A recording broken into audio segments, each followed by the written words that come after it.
fellas, what are we talking about soccer for? Come on. Welcome, everybody. Welcome to another Whiskey Wednesday. Let me get the music going here.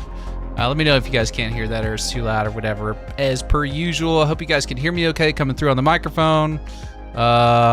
Been changing around, messing with a lot of settings, so layout looks a little bit different. Hope everybody has had an excellent week and weekend, and I'm excited to be back with you guys. Let me adjust this camera up just a smidgen. I was playing around and moving everything around on my desk. I have a whole new setup here. Eventually, I'll show you guys what it looks like. We're not quite there yet, but welcome in. If you guys are active in the chat, I'm gonna go through and do a quick shout to everybody that's been active in the chat. If you're in the chat saying hello and typing messages and stuff, you will show up on my participants list, and I can give you guys an official shout as we get the stream started. And I do have a donation I'd like to get to here too in just a moment. So I'll give everybody a second to say hello. Room tour set up soon? Maybe. And yes, I do have the Twitch chat working, so I'll be able to see you guys over on Twitch. Actually, hold on. Let me get this 1 second. I'm gonna go ahead and post a link in case anybody wants to go watch on Twitch. You may do that. I am trying to grow that channel as well. I'm not super concerned with it, but we are trying to keep it growing. Hold on, I've got too many tabs open here. Give me 1 second, guys. Where did that thing go? It's not letting me type. Okay, well, here, we're just gonna do this. We'll switch back over to regular view. We'll put it here.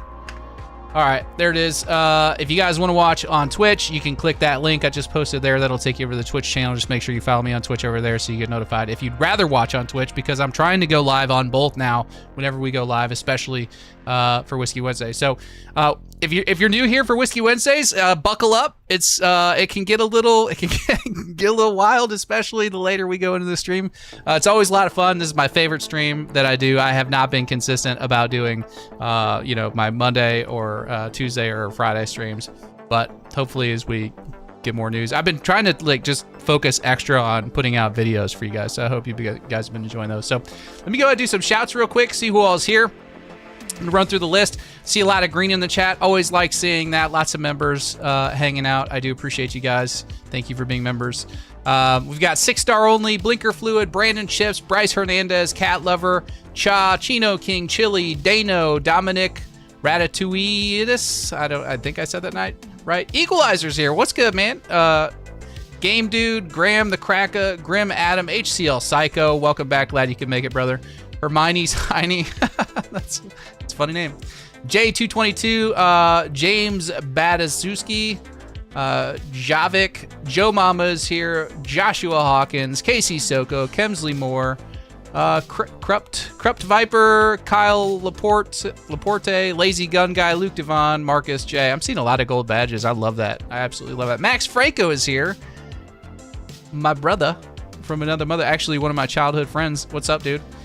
Michael the Sun, Mr. GTA Man, Mudstang, Overlord's Rocks, Papa Honor, Patriots Empire, Petardo, Primitive, Rocket Fuel, Ronnie McDonough, C, GTA, Simpluous, T-Bird is here. What's good, T-Bird? The One GTA, the Rubicon Racer, the Urban Shogun, Travis Davis, Tuned by Jay, Quavo, and Z the Gamer. Welcome, guys. If I didn't say your name, it's because you're not active in the chat enough, and the participants list is not picking up your activity. So.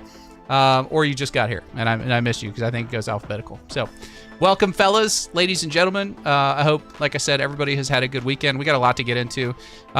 Similar topic to kind of what we talked about last week. I think the console race is getting interesting, and I have a theory that PC is going to dethrone console at some point. I don't know if it's going to be in the next 12 months, 2 years, 10 years. I don't know when it's going to happen, but brother, it's going to happen. Okay, so let me go ahead and update the likes, see what we're at here. I wish it would display. I wish it would just do this automatically, but we haven't figured out how to do that yet. Let me get this thing pulled up here. We're up to 59 likes. We've got 200 people in here. If you haven't smashed the like button, please go ahead and do that. If you do have 2 seconds, it helps a lot. This is the one metric that YouTube really looks at to try and push my content out to more people, especially during live streams, because they don't have all of the, CTR data and everything else that they get from videos. So the like button is the one thing they really care about. I do appreciate it. You can press the heart in the corner. That is not actually the like button, although I do appreciate the hearts. If you're watching on a phone, just minimize the screen or minimize me on your screen and you'll see the like button right there, and then you can pull me back up. So, but we are at, let's see what we're at. 76 likes already. Good job, fellas. I appreciate that. All right. Equalizer says, I'm not going to steal the show tonight, Sav. Brother, you steal the show whenever you want. I will never complain about that. Thank you so much for all your donations on the last stream, brother. I still can't get over that. It's kind of wild. So you and who's the other one? Oh my gosh. Started with an M. Where is it? Hold up. Wait a minute. Band a bunch. I can't remember. I know Mosaic. That's who it was. Mosaic. Yep. Thank you. Yep. Mosaic. You and Mosaic. Thank you guys. Appreciate you. All right. So I don't have like a plan, so to speak, as far as exactly how we're gonna handle this stream tonight. I do have some things I want to talk about, and we'll get to the PC stuff. I do have a poll going right now to kind of see. I'm curious how you guys feel about some of the stuff. Me personally, when we're talking about like PC versus console, I used to be a console guy. I was a console guy for a long time. I grew up on like PlayStation, Nintendo, and then eventually switched over to Xbox. I did not get the first Xbox. I got the next one.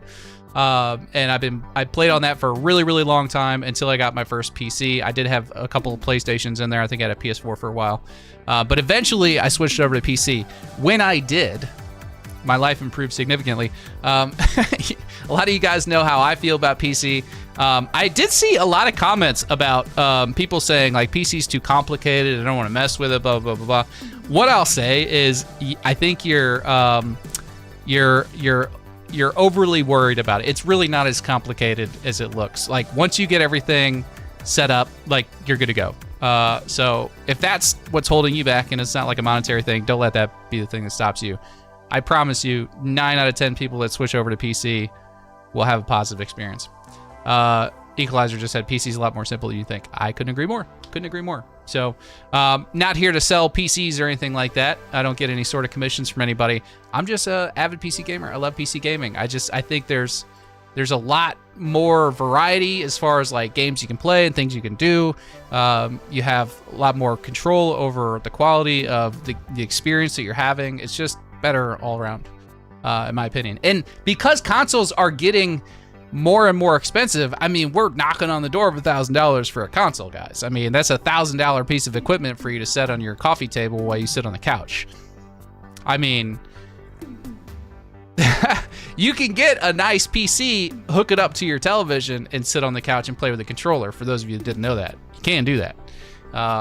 You're not going to get like the best, frame refresh rate and all that stuff, unless you have a really good TV that's built for that. But you can do that. So anyway, I want to give a quick shout. I don't know if you guys can see the faint, fiery glow here on my neck. I'm going to pull this candle up here. I absolutely love candles, okay? I'm a candle guy. You can make fun of me all you want, but I love the smell of a good candle going. My friend Grim and his wife or fiance Michelle make these awesome candles, and this one smells absolutely amazing. Let me set this down before I burn myself. It's called the Man Candle, okay? And I do not get any sort of commission or anything from doing this, but they're just phenomenal candles. And what they did for me, let me show you this. It's pretty cool. I've ordered a couple candles from them now, and they actually made a candle with my logo on it. And they smell amazing. They smell amazing. If you're a dude and you like nice scents, like this candle smells amazing. And it even comes with like a burned Sav logo on top. So I wanted to give them a shout. You can find her on Etsy. If you go to Etsy and look for Michelle's Craftique, tell you what, here's what I'm gonna do. Post a link here. Shabam. If you guys want to go check out her Etsy shop, there's all kinds of good candles. You can get one for your significant other, mom, whatever, or just get one for yourself. The man candle's on there, and it smells heavenly. It's pretty awesome. It's pretty awesome. And yes, you can have a salve shrine, Casey Soko. It does not smell like salve. It smells better than salve. I don't know if you'd want a candle that smells like salve. Cat Lover says, this is my first time catching you live. Well, welcome to Whiskey Wednesday. I hope that you are enjoying your time so far. We're 30 minutes in. I am like one glass in, and things will probably get off the rails a little bit later. We are going to do calls again tonight. I feel like calls have been a lot of fun recently. So if you're not a part of the Discord, so it smells like Bav. No, not quite. I don't know what Bav smells like. But if you are not in the Discord, I'm going to go ahead and post the Discord invite here for all of you guys. So if you would like to join the Discord and participate in a call, use that link to join the Discord. Now, I'm going to, because I didn't think I needed to do this, but I'm going to go ahead and walk you guys through how the calls work, okay? Because I had a bunch of people that joined the Discord and then were like actually calling me. Don't do that, okay? Don't do that. That's not what I mean by call-ins, because I'm not going to see that. What you should do, if you want to participate in calls later, and you don't have to do it right now, you join the Discord, and then you scroll down to where the waiting room is at, and then you click into the waiting room, and it will load you into the waiting room, and you just hang out there and chat amongst each other. And then as people pile in and we start doing calls, I'll pull you guys into the live stream one at a time. We'll chat for a few minutes. We'll kind of get through all the people that are hanging out there. Last time we went to like 2, 3 o'clock in the morning making sure I got to everybody. If we have people in the waiting room, I'm going to try and get to you. Unless we've talked like earlier and you're just coming back for more. In which case, we'll probably continue next week. But, oh yeah, you're right. I should screen share it. Let me go ahead and screen share this real quick. That's actually a really good idea. Nope, that's not it. Hold up.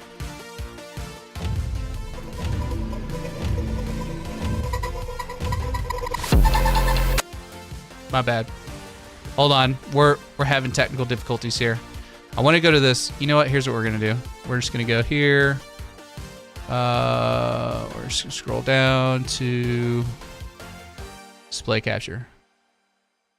And we'll just drag this up. 1 second. I don't know why I'm struggling so much with this.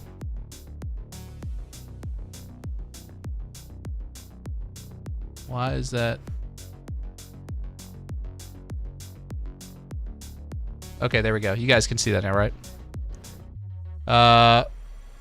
So this is Michelle's crafty Etsy shop. So this is the candle right here. This is the candle that we're burning right now. Hooligan says I'm uncomfortable with all the candle talk. Well, that's on you, dog. You need to get over yourself. Candles are nice. Who doesn't like to enjoy nice smells and a relaxing flame going in the corner of the room? So, all right. But yeah, no, definitely check it out. They're awesome candles. Can't find a better one on the internet. And you can get them customized with a Sav logo. So if you want that, if you want the Sav logo candle, all you have to do is put it in the description. I want the Sav logo, and place your order, and they'll do it for you. So pretty awesome. Jeff Avignato's here. What's up, buddy? He said candles are awesome. See, if Jeff likes candles, you guys should like candles. Just saying. He's one of the more manly men I know. All right. Let's kind of get into it. I do have a donation that I want to get to that came up a few minutes ago, and then another one that we just had a moment ago. We had a donation at the very beginning of the stream from none other than Overlord Drox with a $10 donation. Says, with consoles going fully digital now, I'm now actively pricing out parts for a better PC that can run any game I want. PlayStation and Xbox can just collect dust on a shelf for all I care. I mean, I can't argue with that. You guys know the only reason I got a PlayStation is so I could play GTA 6 without waiting a whole year or year and a half to play it. So, they're just better, man. They're just better. I mean, you can hate me for it, but it's true. Angry Cat's been a member for 9 months. Rock'em Sock'em Bock'em has been a member for 4 months. Chino King, he's been a member for 9 months. Dude, you're 3 months away from getting your 12-month gold badge. That's awesome. Big Chris has been a member for 3 months. Caden with the $2 donation says, aren't PC games all digital anyway? Yeah, that's the other point I wanted to make, guys. Like, and again, I'm not trying to like thump the drum for PC gaming. I mean, I kind of am, but but with everything going fully digital, right? Everything is going digital. PlayStation just announced that they're going fully digital. We're gonna get to this. I got some articles I want to talk about. But with PlayStation going fully digital by, I think they said 2028, and then Xbox struggling like Xbox is, like they're falling apart. I mean, they just laid off like 4,800 people. And I mean, this new CEO that they got has basically come out and said that they're overextended. All the stuff they were doing before has kind of overextended them as a company. Their profit margins are not what they should be. So they're kind of rearranging everything. I don't know what's going to happen with Xbox. I'm sure they'll be fine in the grand scheme of things, but I don't know if they're going to come back as strong as they were or are. I don't know. We'll see what happens. But with Xbox going through those changes, and you know, they've already kind of made hints that they're going to be doing a lot of digital stuff too. Dude, I mean, like, PC is straight digital. PC's already digital, but here's the thing about Steam, and I didn't know this. This is really actually pretty cool. If something happens with Steam or whatever, they actually, like, you keep the games. Like, you don't lose the games. I think that's pretty cool. You know what I mean? If Sony goes down and they're all digital, dude, you're cooked, as the kids say. You're not going to have access to your library. And then there's a whole like argument to be made that, you know, if you go like AFK for too long and your account goes inactive or whatever, there's a decent chance that after a certain period of time they could just reclaim those games that you own or kill your account or whatever. And you can't do anything about it because you don't own the games. So I don't know, man. I see PC becoming more and more appealing as time goes on, and consoles becoming less and less appealing. I think I saw something earlier that said that consoles are up like 6% as far as like, or Steam is up like 6% on gamers and all that stuff. 3 years of inactivity, it makes sense to deactivate accounts.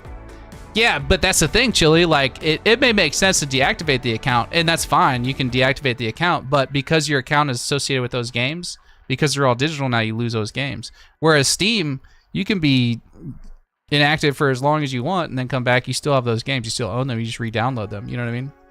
How long before consoles are $1,000? Shoot, man. The next iteration of consoles is going to be over $1,000. I guarantee it. Especially the next like PlayStation Pro, like the PS6 Pro or whatever, is going to be $1,200 or more, probably. Hermione Tiny, yes, I am drinking Jack Daniel's Tennessee Blackberry Whiskey. It is absolutely delicious. It is my favorite whiskey. No, I'm not sponsored by Jack Daniel's, although I should be with the amount of times I talk about how great Jack Daniel's is. But I do really like their Tennessee Blackberry. It's phenomenal. If you haven't tried it, you should definitely try it. It's good. It's good. It's good. It's good. It's good. All right. Let's see. Angry Cat says, at this point, consoles are pricing themselves out of the market with how expensive they're getting. Yeah, you're right. I mean, they are, especially like you can get a low-end PC setup for like $1,500. That may not outperform a PS5 Pro in terms of like graphic fidelity and frames and all that stuff, but you'll definitely have a larger library of games. And then for, you know, a few $100 more, you can actually outperform a PlayStation 5 Pro. So, I mean, I'm just saying, you know. Getting a bunch of messages here. Boris, you sent me a Discord message. If you're in the stream right now, that's what I was trying to tell you earlier, brother. You don't call me. We don't necessarily need to be friends on Discord. You just join the Discord and then click on the waiting room link at the bottom. So that's how that works. Just got another dono from B Stone. B Stone was another one that was throwing down last week. It was pretty insane. I do appreciate all donations for sure. But thank you so much, sir, for the $9.99. Says, what's up, Sav? How's life? Life is good, man. Life is good. I can't complain. It's been a really good week. I've gotten a lot done. So just to keep you guys updated and in the loop, we are wrapping up the location series with this next video. So we've kind of covered all that can be covered for now. I don't want to like milk it for content. I could sit there and make 10 videos about downtown Vice City if I wanted to, but the simple fact of the matter is we don't know what's going to be downtown. I wanted to give you guys like the overview of everything and the overview of like Vice Beach and, you know, Ambrosia and Port Gellhorn and all that stuff. And I feel like everybody has a decent perspective now of like what's possible. You know, kind of hinting, or what Rockstar's been hinting at what they're going to be doing. So we're the last location video that's going to be dropping probably here on Monday, Sunday or Monday, is going to be kind of talking about Broward County. We're going to talk about the Space Coast. We're going to talk about a bunch of smaller locations, like Video Mode just mentioned it, like Yorktown, Red Hill, St. Joseph, like a lot of smaller locations that we really don't know where they're located or what they are yet. We're going to be talking about a lot of that stuff. So that video is probably coming out Sunday or Monday. And immediately I'm going to begin working on I'm starting a new patent series. So for those of you that have been watching my content for a long time, I've made a couple of videos that kind of talk about some patents, but I haven't gone like super deep on the patents. And it's been on my grocery list for a while now to do. So that's what we're going to be doing next. As soon as this location deep dive is done, we will be going deep into patents.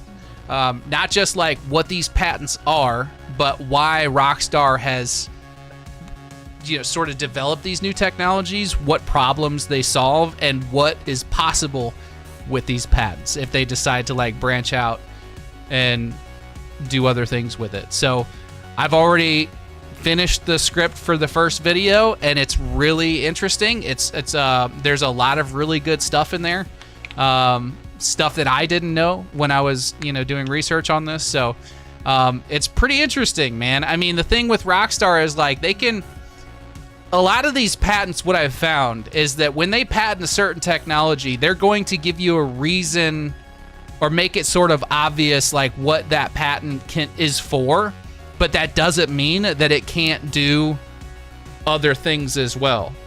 So that's what's really cool about it, is like, you know, this, like, for example, there's one of the ones I'm working on right now is about virtual navigation in a gaming environment. And that talks, a lot of the people that have covered this patent kind of break it down like I have in the past and just talk about, oh, like you can, you know, NPCs will be able to navigate traffic better. Okay, yeah, great. That's really cool. I mean, that's definitely like what it does, but you can go a whole lot deeper on it. You know what I mean? Like why is it better? What does it actually do? And then you can take that information and apply it to other facets of the game. So for example, you know, instead of just NPCs navigating traffic a little bit better, you could have like the police chasing you, like completely circumnavigate traffic, like fly up way ahead of you and, you know, sort of handle traffic stops differently, throw down spikes. Like there's all kinds of stuff that they can do because of the technology that they're developing for this particular patent. So there's a lot of different things that you can kind of, you know, infer from some of the stuff. So that's what we're going to be doing. We're going to be looking at all that stuff. So the first, like I said, the first video is the script is about done. I'm going to start recording that and then putting that together. So that'll probably come out not this Monday. That'll be the following Monday, because we still got the last location video to do. So we've got plenty of stuff to talk about, guys. So don't go anywhere. If you're enjoying the content that I've been putting out, we've got a whole lot more to do. The Equalizer said, yeah, it's an advanced nav mesh. It kind of is, yeah. It's basically like, that one specifically, what they've done is they've created another like layer of navigation. So like, what we have now with Grand Theft Auto 5, it's a node system. So like, they go from one node to the next node to the next node, and their job as an NPC driving down the road is to get to the next node. And if you block them or stop them or create a barrier or anything, they'll either sit there and wait, or they'll find a way around you specifically, or that barrier, even if it means doing circles in the middle of the street to get to that next node. They will not alter their course. But with the new navigation patent, what that kind of does is it takes it. You keep that like smaller, detailed, like node system, but you also apply like a larger. What's up, Bogan? I didn't see you in here, bud. How you doing, buddy? I just called you Bogan. I don't know why. Bav. But it gives you this like larger sort of general navigation system so that an NPC not only knows their start point, but they know their end point too, and they can adjust their route on the fly to sort of get to that end point, which is not the case with Grand Theft Auto 5. And that alone allows for a lot of really cool stuff. So, yeah. Anyway. Bav says very video mode says boner Bav. That's right. But yeah, there's all kinds of stuff like that. We're gonna be diving deep in all that stuff. So I just want to let you guys know that's in the works. B-Stone, I appreciate your $10 donation. I think I said that already. What's up, Sav? How's life? Life is good. Life is good. See GTA. Welcome to Sav's Sack of Friends, brother. Let's see how you do under pressure. I've been wanting this shit forever. I've been in the field with whatever they throw at me. Brush it off, pick myself up, moving on to the better. Cheers! Cheers! Cheers! Cheers! Overlord Drox with a $5 donation says, not sure if you've answered this question before, but do you think the, quote, legal ways to make money will be added and improved upon in GTA 6? Well, it depends on what you mean. Like, when you say legal ways to make money, are you specifically talking about, like, businesses? Are you talking more like role play? Like, what exactly do you mean by that? And you don't have to do another donation to answer that question. I'll be looking for your clarification on it. I'll say yes, but I'm not exactly sure if we're talking about the same thing. Like, there's a whole economy rework, and that's going to be included in one of the patents that I'm talking about in this next video. They're basically moving some parts around and recreating the economy system, mainly for online purposes, but I can see some areas of this that will apply to single player as well. CGTA, oh, I get a dance, dude. Every time we get a member, we get a little dance. So that's just that's how we do things around here, brother. Welcome to the sack. Oh God, angry cat. You are a worthless piece of shit! Get out of my face! You're fired.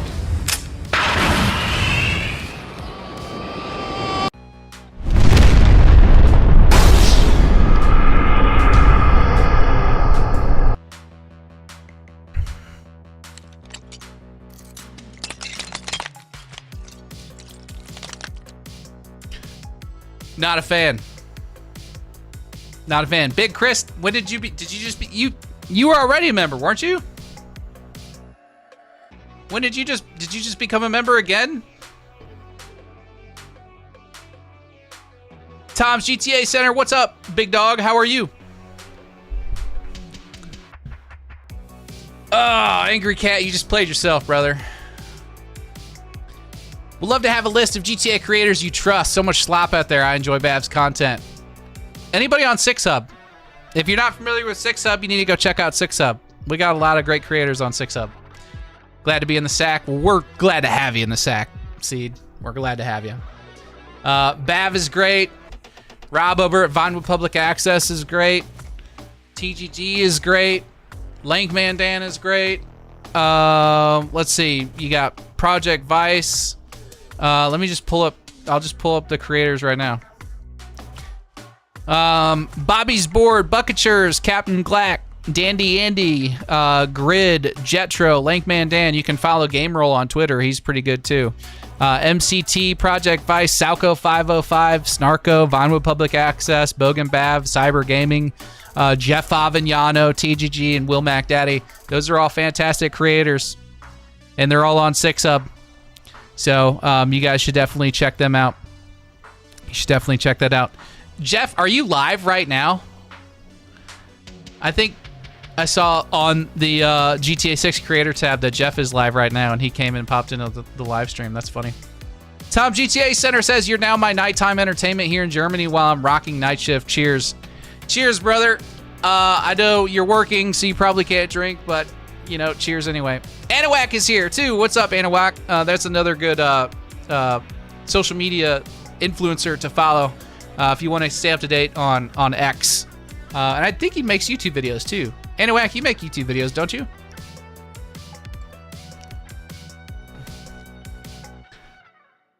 Roman Plays says, Sav, what if Lucy is a cop?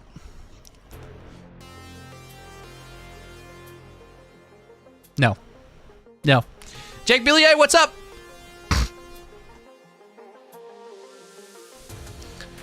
Kyle Laporte says, baby on the way. I'll be parental leave juggling my second child and GTA 6. Aha, LFG.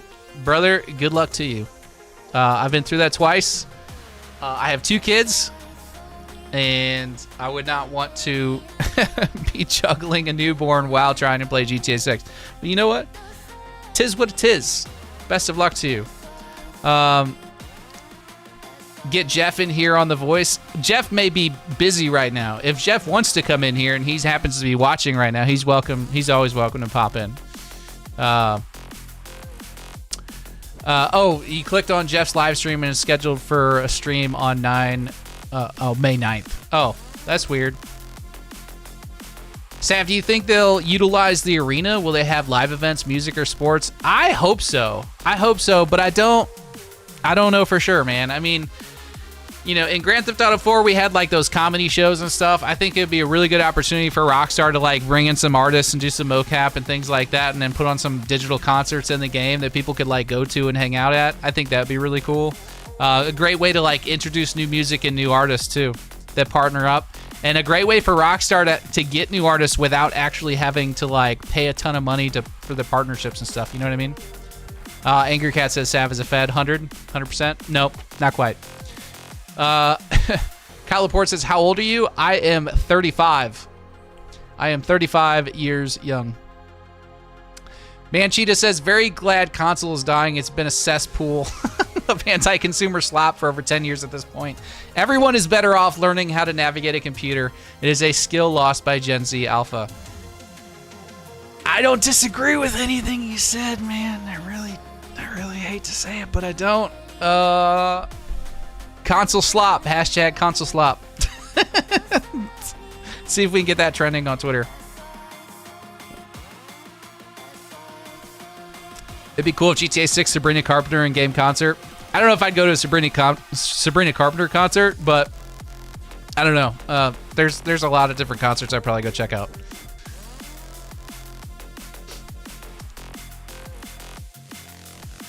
No, I love my P5 PCs too. Too expensive. Do you mean I love my PS5 PCs too expensive? I mean, I get that. Like, from a pricing standpoint, I get that. But you can get, like, a low-end PC for just a little bit more than a PS5 Pro. But if you're still, like, I can't spend more than, like, $500-600 on a console, I totally understand that. Jeff's in the waiting room on Discord? No way. Well, we can't have him just sitting in there waiting. Thank you guys for telling me. Jeff! What's up, buddy? Oh, shoot. Okay, well, I'm sorry. I didn't mean to interrupt your conversation. I didn't know that you were sitting in here waiting. The chat was just like, Jeff's in the waiting room. I'm like, oh, shit, I can't have him just sitting in there waiting. Oh, no. I didn't know you were in there. I just popped in there to say hi to him. We've just been talking about GTA 6 the entire time. You can bring him up if you want. Heck yeah, dude. We'll just bring him in. Truck, what's up, brother? What's up, man? How you doing? Good. How you doing? I'm doing good, man. Just sipping on some whiskey, enjoying Wednesday. I didn't mean to interrupt your conversation with Jeff, man. Sorry. I thought he came to talk to me. He actually came to talk to you, Truck. Yeah, it's cool. Yeah, Jeff's awesome. Yeah, I'm just playing. I'm just playing, man. I thought that was funny. It's been a lull. We had that huge shot of the 60 screenshots, and now we're just like, now when's the next thing that happens? And then Tuesday went by this week, and we were like, nothing. Mm-hmm. Yeah, I kind of figured something like this was going to happen. Yeah. The longer we go, man, I think Tom Henderson knew something. I think he's got the inside scoop. I think August. It may be the end of July, early August, man, before we get something. But I hesitate to say this because I've said shit like this so many times. But I'd be really surprised if we don't get trailer 3 before the next earnings call. But yeah, I mean, the battered and bruised housewife in me wants to, say that's not the case. It's too good to be true. But it's freaking genius marketing. Just let us let all the people make the content, and they're just putting no money into advertising, really. Yeah, I'm kind of. A lot of us are doing their job for them. Yes. But I mean, that's kind of how it goes. They're not paying me. I wish they would. That'd be nice. But I suppose if they did, I wouldn't be able to say anything bad about them. Yeah, because that's the only content you make is just bashing on Rockstar.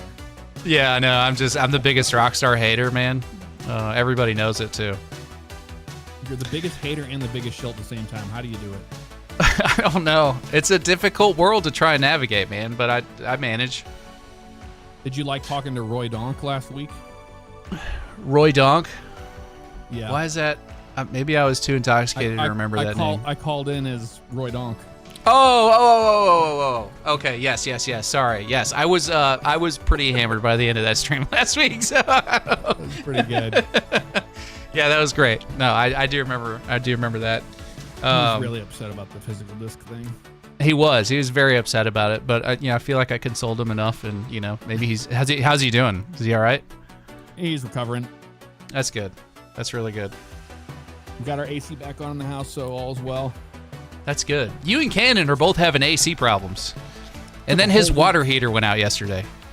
Oh, that's not good. Yeah, can you imagine being hot and stinky because you can't shower? That would suck, man. Well, you take cold showers. Well, I guess you'd have to. Cold shower would probably feel better if your AC wasn't working. No, it doesn't. No matter what, I hate cold showers, man. I lived on a mountain in my younger years, and we had no running water, no electricity, and you would have to do the rain barrel shower, and it was the worst thing ever. So I hate cold showers. Yeah, well, I mean, you got I had to do it is in Florida. It's like after a hurricane, you lose power. It is miserable. Yeah, you were saying you lived down in Florida. But I lived in Florida for a couple years. Well, I lived down in Orlando for a couple years, and then Tampa for the rest. So 5 years total. So I'm excited to see it in GTA 6. Yeah, I mean, I've never lived in Florida, but I've spent enough time vacationing there, so I feel like I got a pretty good idea of what to expect. I feel like they're doing a pretty good job based on everything I've seen. Would you guys agree? Yeah. Oh, yeah. A lot of what I saw in those early leaks, I kind of went through and sifted through some of like the real world stuff, and it's tough to cover now because so much of that gets removed. But yeah, some of like the beachfront amphitheaters and stuff like that are pretty one-to-one accurate. But yeah, Marlins baseball stadium is part of the leaks, and that was pretty accurate as far as what we've seen. But I'm curious about that the kind of sports stuff. That's going to be the most fun for me is just traveling around and being like, oh, that's real too. I think they nailed Central Florida.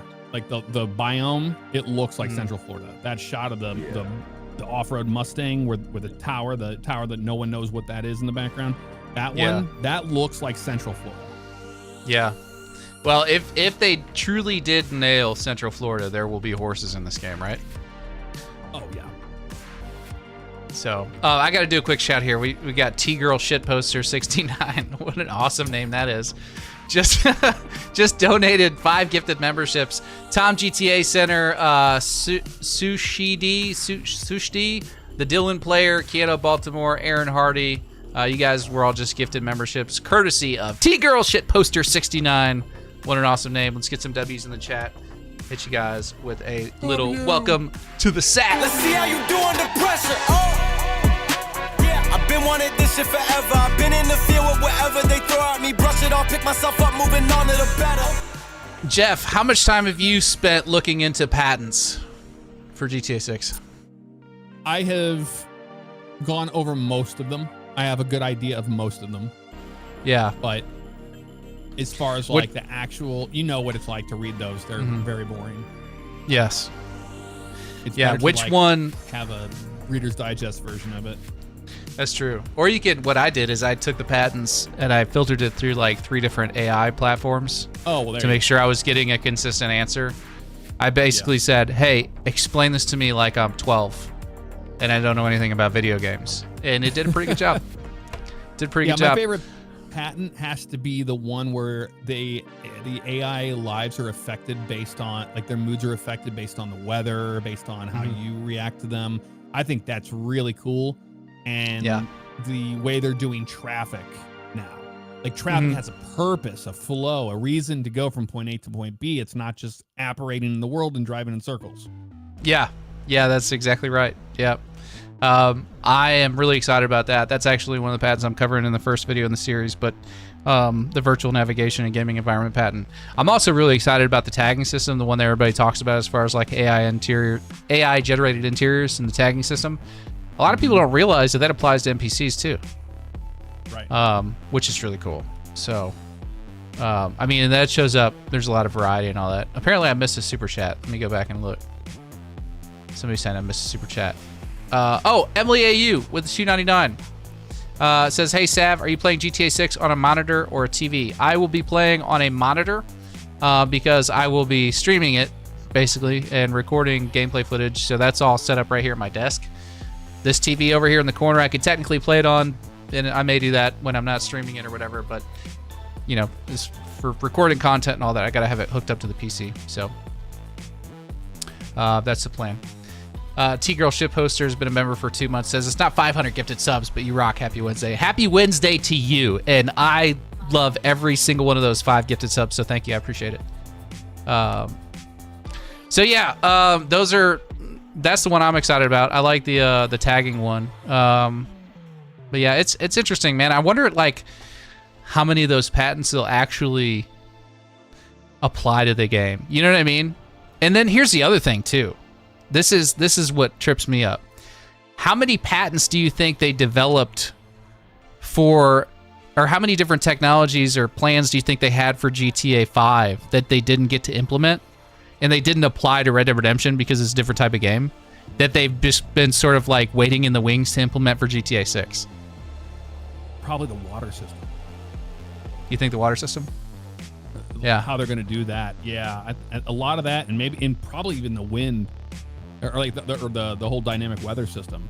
I think those are things they've been sitting on for a while that they just couldn't. They tried it. They tried a lot of that in Red Dead 2 with the volumetric clouds moving and stuff, but it's not going to be near as detailed as it is this time around.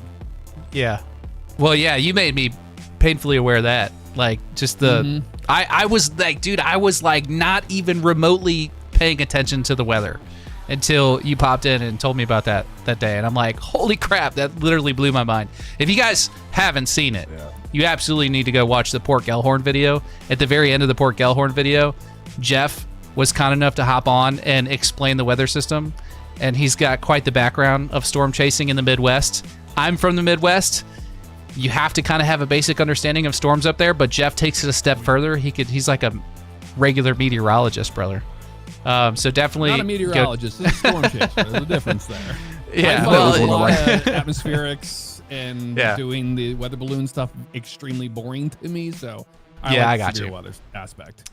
Yeah, but definitely. One thing I think that was one of your first videos I caught, and then I've been watching Jeff for years, and I got to that weather part. I was like, holy crap. Yeah, I was blown away. I had no idea. And he just like casually dropped in. He's like, oh yeah, do you know that they're like simulating the weather too? And I'm like, what? He explained it all. I'm like, how did I miss this? And so yeah, it's a fantastic bit to the video. So I was incredibly grateful for you to jump on there and do that. So thank you. But yeah, of course. There's one thing that people do not that haven't brought. I haven't seen anybody really bring this up, and that is sailboats. You have a dynamic wind system. You can properly sail. You can.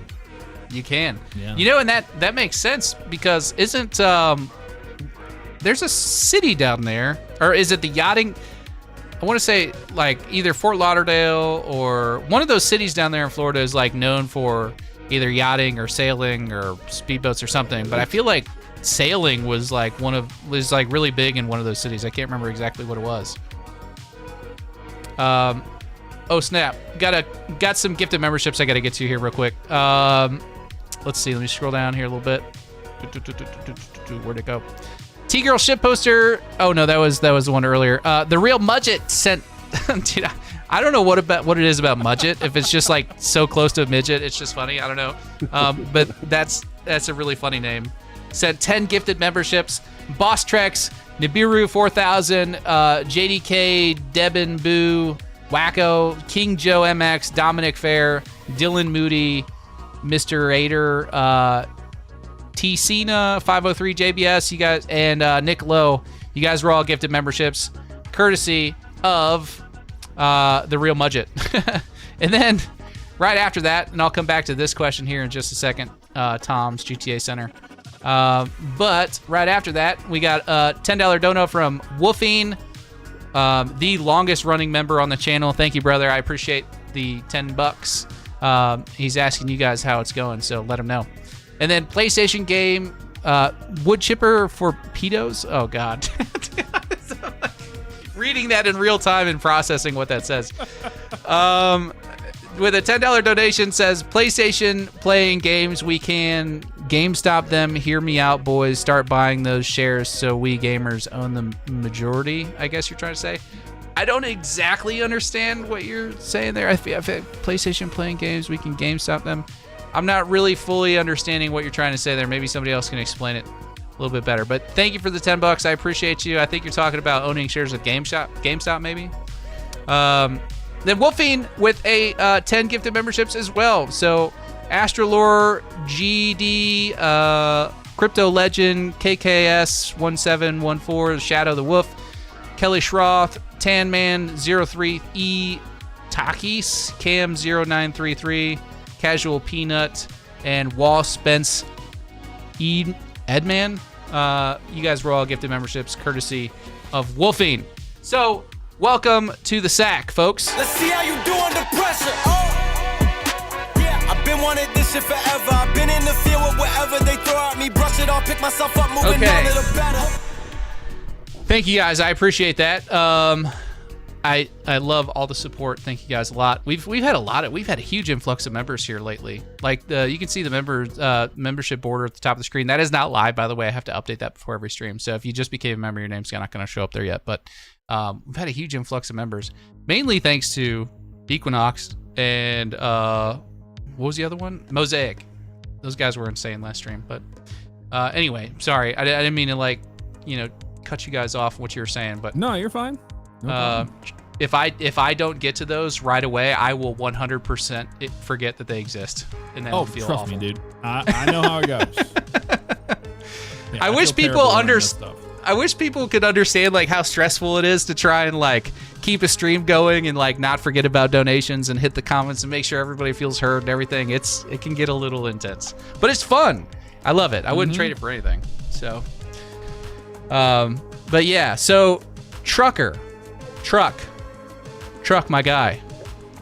Yes, sir. What are you looking forward to the most with GTA 6 being from South Florida? All my family down there has left, so it's like giving me an excuse to get down there again, honestly, because I have no reason to go. It's going to make me very homesick. But just that initial, walk through of the map and finding iconic landmarks and real landmarks and stuff like that, just seeing how accurately depicted it is always been a big part of the game. The initial shock of the map and stuff like that has always been a lot of fun with Grand Theft Auto. Yeah. What specific like part of town are you like that you've seen, other than because you told us about the Stockyard, which is based on Wynwood, which is you were telling me about the artists that you're familiar with or friends with, and all of that. But like other than like the Wynwood Stockyard area, is there a particular area that you're like, dang, they really knocked this out of the park? Like this is like almost 1-to-1. Yeah, a lot of the downtown stuff. I've been on cruises out of that port. That stuff is really accurate. The Star Island that Versetti Estate used to be on. that Yeah. is more accurately depicted, and it wasn't really accurately depicted in the original Vice City. It's more based on like actual Miami mapping now than it was just based on what we've seen so far. So that's neat. That whole area down there is really interesting. And I used to work a job where I would deliver to a bunch of places up and down South Beach. I spent a lot of time down there too, and that stuff looks really good. That's awesome. I wish we could see more of like Coral Gables and all that stuff. You know, we can just kind of speculate what that would look like. I feel like the only shot that we've really gotten so far at Coral Gables is that truck dragging that safe. I think that was in trailer 2 that we saw that. I feel like that was probably Coral waiting Gables. for you to put out your video is what it is. You're gonna put out your Broward County and Leonard County video, and then the next day we're gonna get trailer 3, and it's just gonna feature all locations from that area. Yeah. Well, I would Peacock Bay. Oh,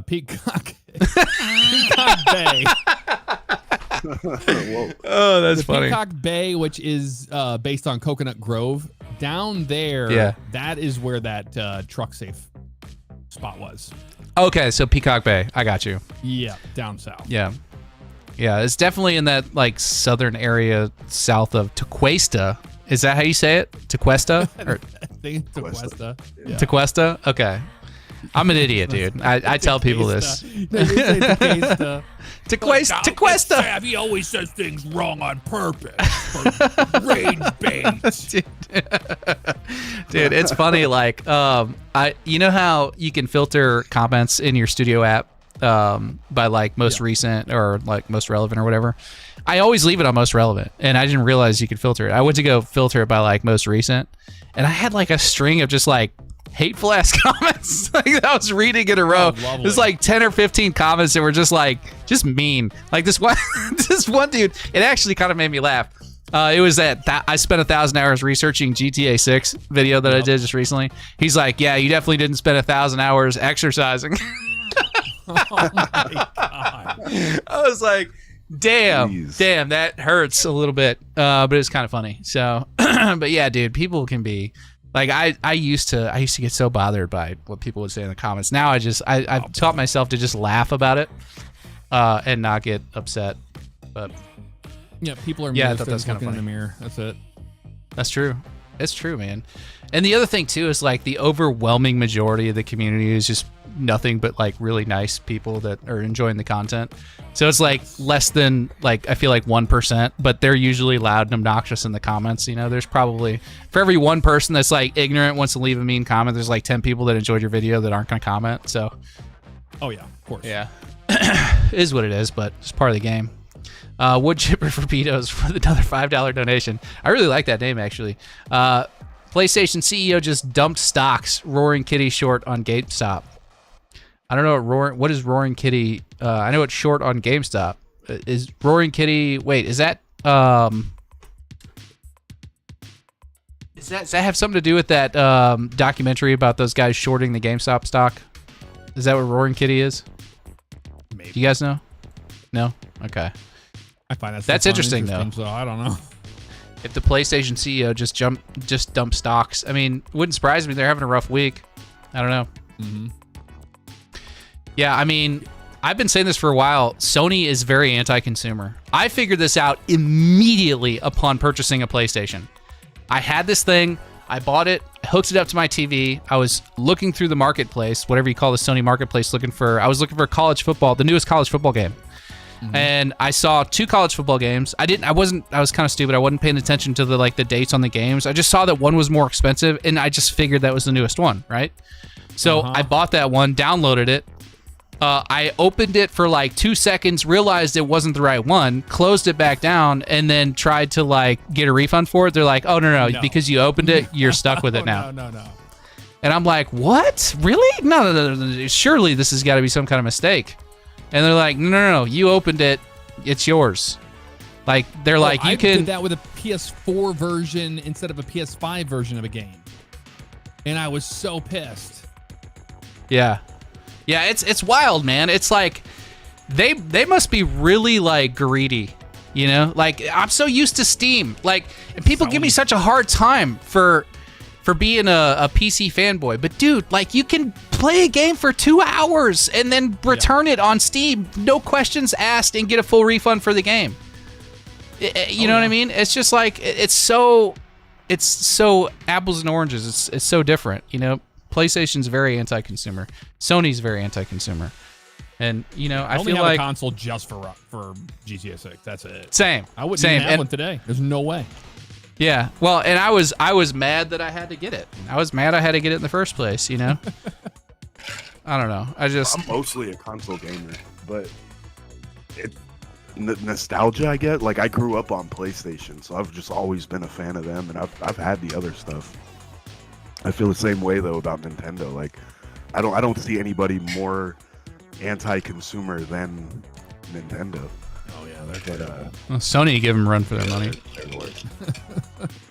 Yeah, Sony's I feel like a man. lot of this anger though towards like the physical media is so misguided. Like, it's so late, it's so misguided, it's so, like, to me it just doesn't make sense. Like, most of these games are barely physical anyway. Like, people are upset that they're not getting 50 gigabytes of their 300 gigabyte game just to download the rest anyway. Like, it's, if you're truly upset about physical media, like, demand a 5-disc set to get the full thing physically. Otherwise, you're not really advocating for physical media anyway, because it's majority digital. It's been like that for a while.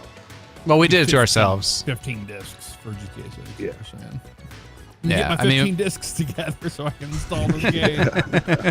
I mean, you could make a good case for Grand Theft Auto 6 being digital only. Like, I get that. Do I think that they should ship it early without a map? No, I think they should. If you're gonna buy the physical edition and not, because here's the thing, it's like, it's digital either way, whether you're buying the empty box or not. It's a digital game that you're purchasing. So if they're going to do a physical game, don't release that early. If you want to play it, if you want to download it early, get the digital copy. Like, the physical edition should come with a map, and it should drop at launch on the 19th. I think it's ridiculous that they're literally shipping an empty box with a code in it. I like when I first heard that, I was like, no, they're not gonna do that. They're not gonna do that. And then I found out they're doing it. There has to be. Well, you would think, but they're rolling it out on the 12th. You can go and pick up the physical box from GameStop on the 12th. There's no. You think they'd leak the map like a whole week early? Yeah, they're not going to do it. It could be part of their advertising schedule too, though. That's what I'm saying. That's what I'm saying. Yeah, that stuff could have come out on a schedule before the 12th, and then, you know, that way when the discs start shipping with physical maps, people that are uploading, it's like, okay, we already saw this, you know. Yeah, they might do that on their website. They might make an interactive map. Yeah, that would be really smart. I mean, yeah, it'd be cool to have a digital map on the website, but it'd be even cooler to have the traditional one that you can nail to your wall. You know, I don't know. I think we're a collector's box like we did with Red Dead. I don't think that's going to be any different. I don't know when that'll happen, but I think they'll do it. Yeah. I don't know. We got Captain Glack in the house. What's up, buddy? He said Xbox has the same return policy as Steam, if I recall. Why PlayStation can't do this is beyond me. Well, it's greed. That's what it is. They're just greedy, you know. They don't care. They really don't care. And you know what the guy told me, the customer service agent, when I called up there, or not called up there, I was emailing back and forth, or I was doing the chat. The chat. I thought it was an AI person at first. It was actually a real agent. He said, you should have read the description.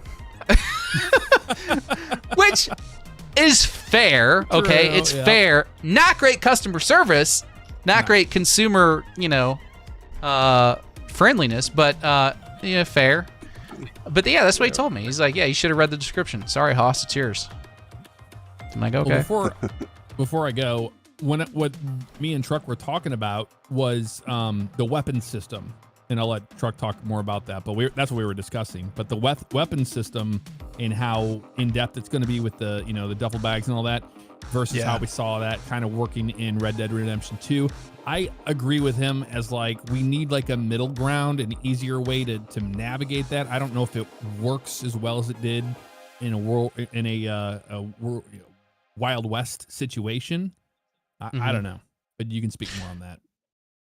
So what you're saying, you you have concerns that the weapon system, if it exists as it did in Red Dead Redemption 2, you have concerns that it wouldn't work as well for a Grand Theft Auto, like a modern environment. Is that what you're saying?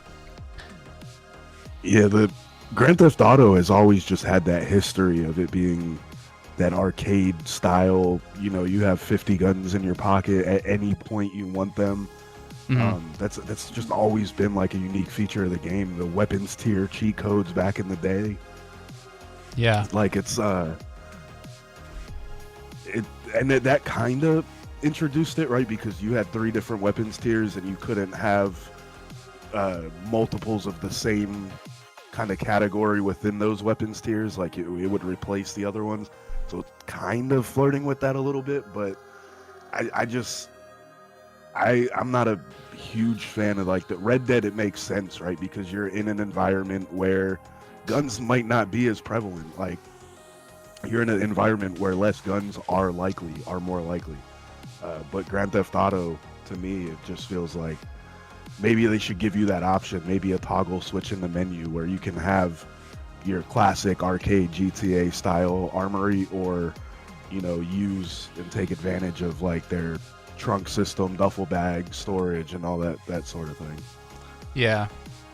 Yeah, I mean, I can sympathize with people that like the classic system. You know, there's definitely it's nice being able to have access to your entire inventory on the fly, right? It's convenient.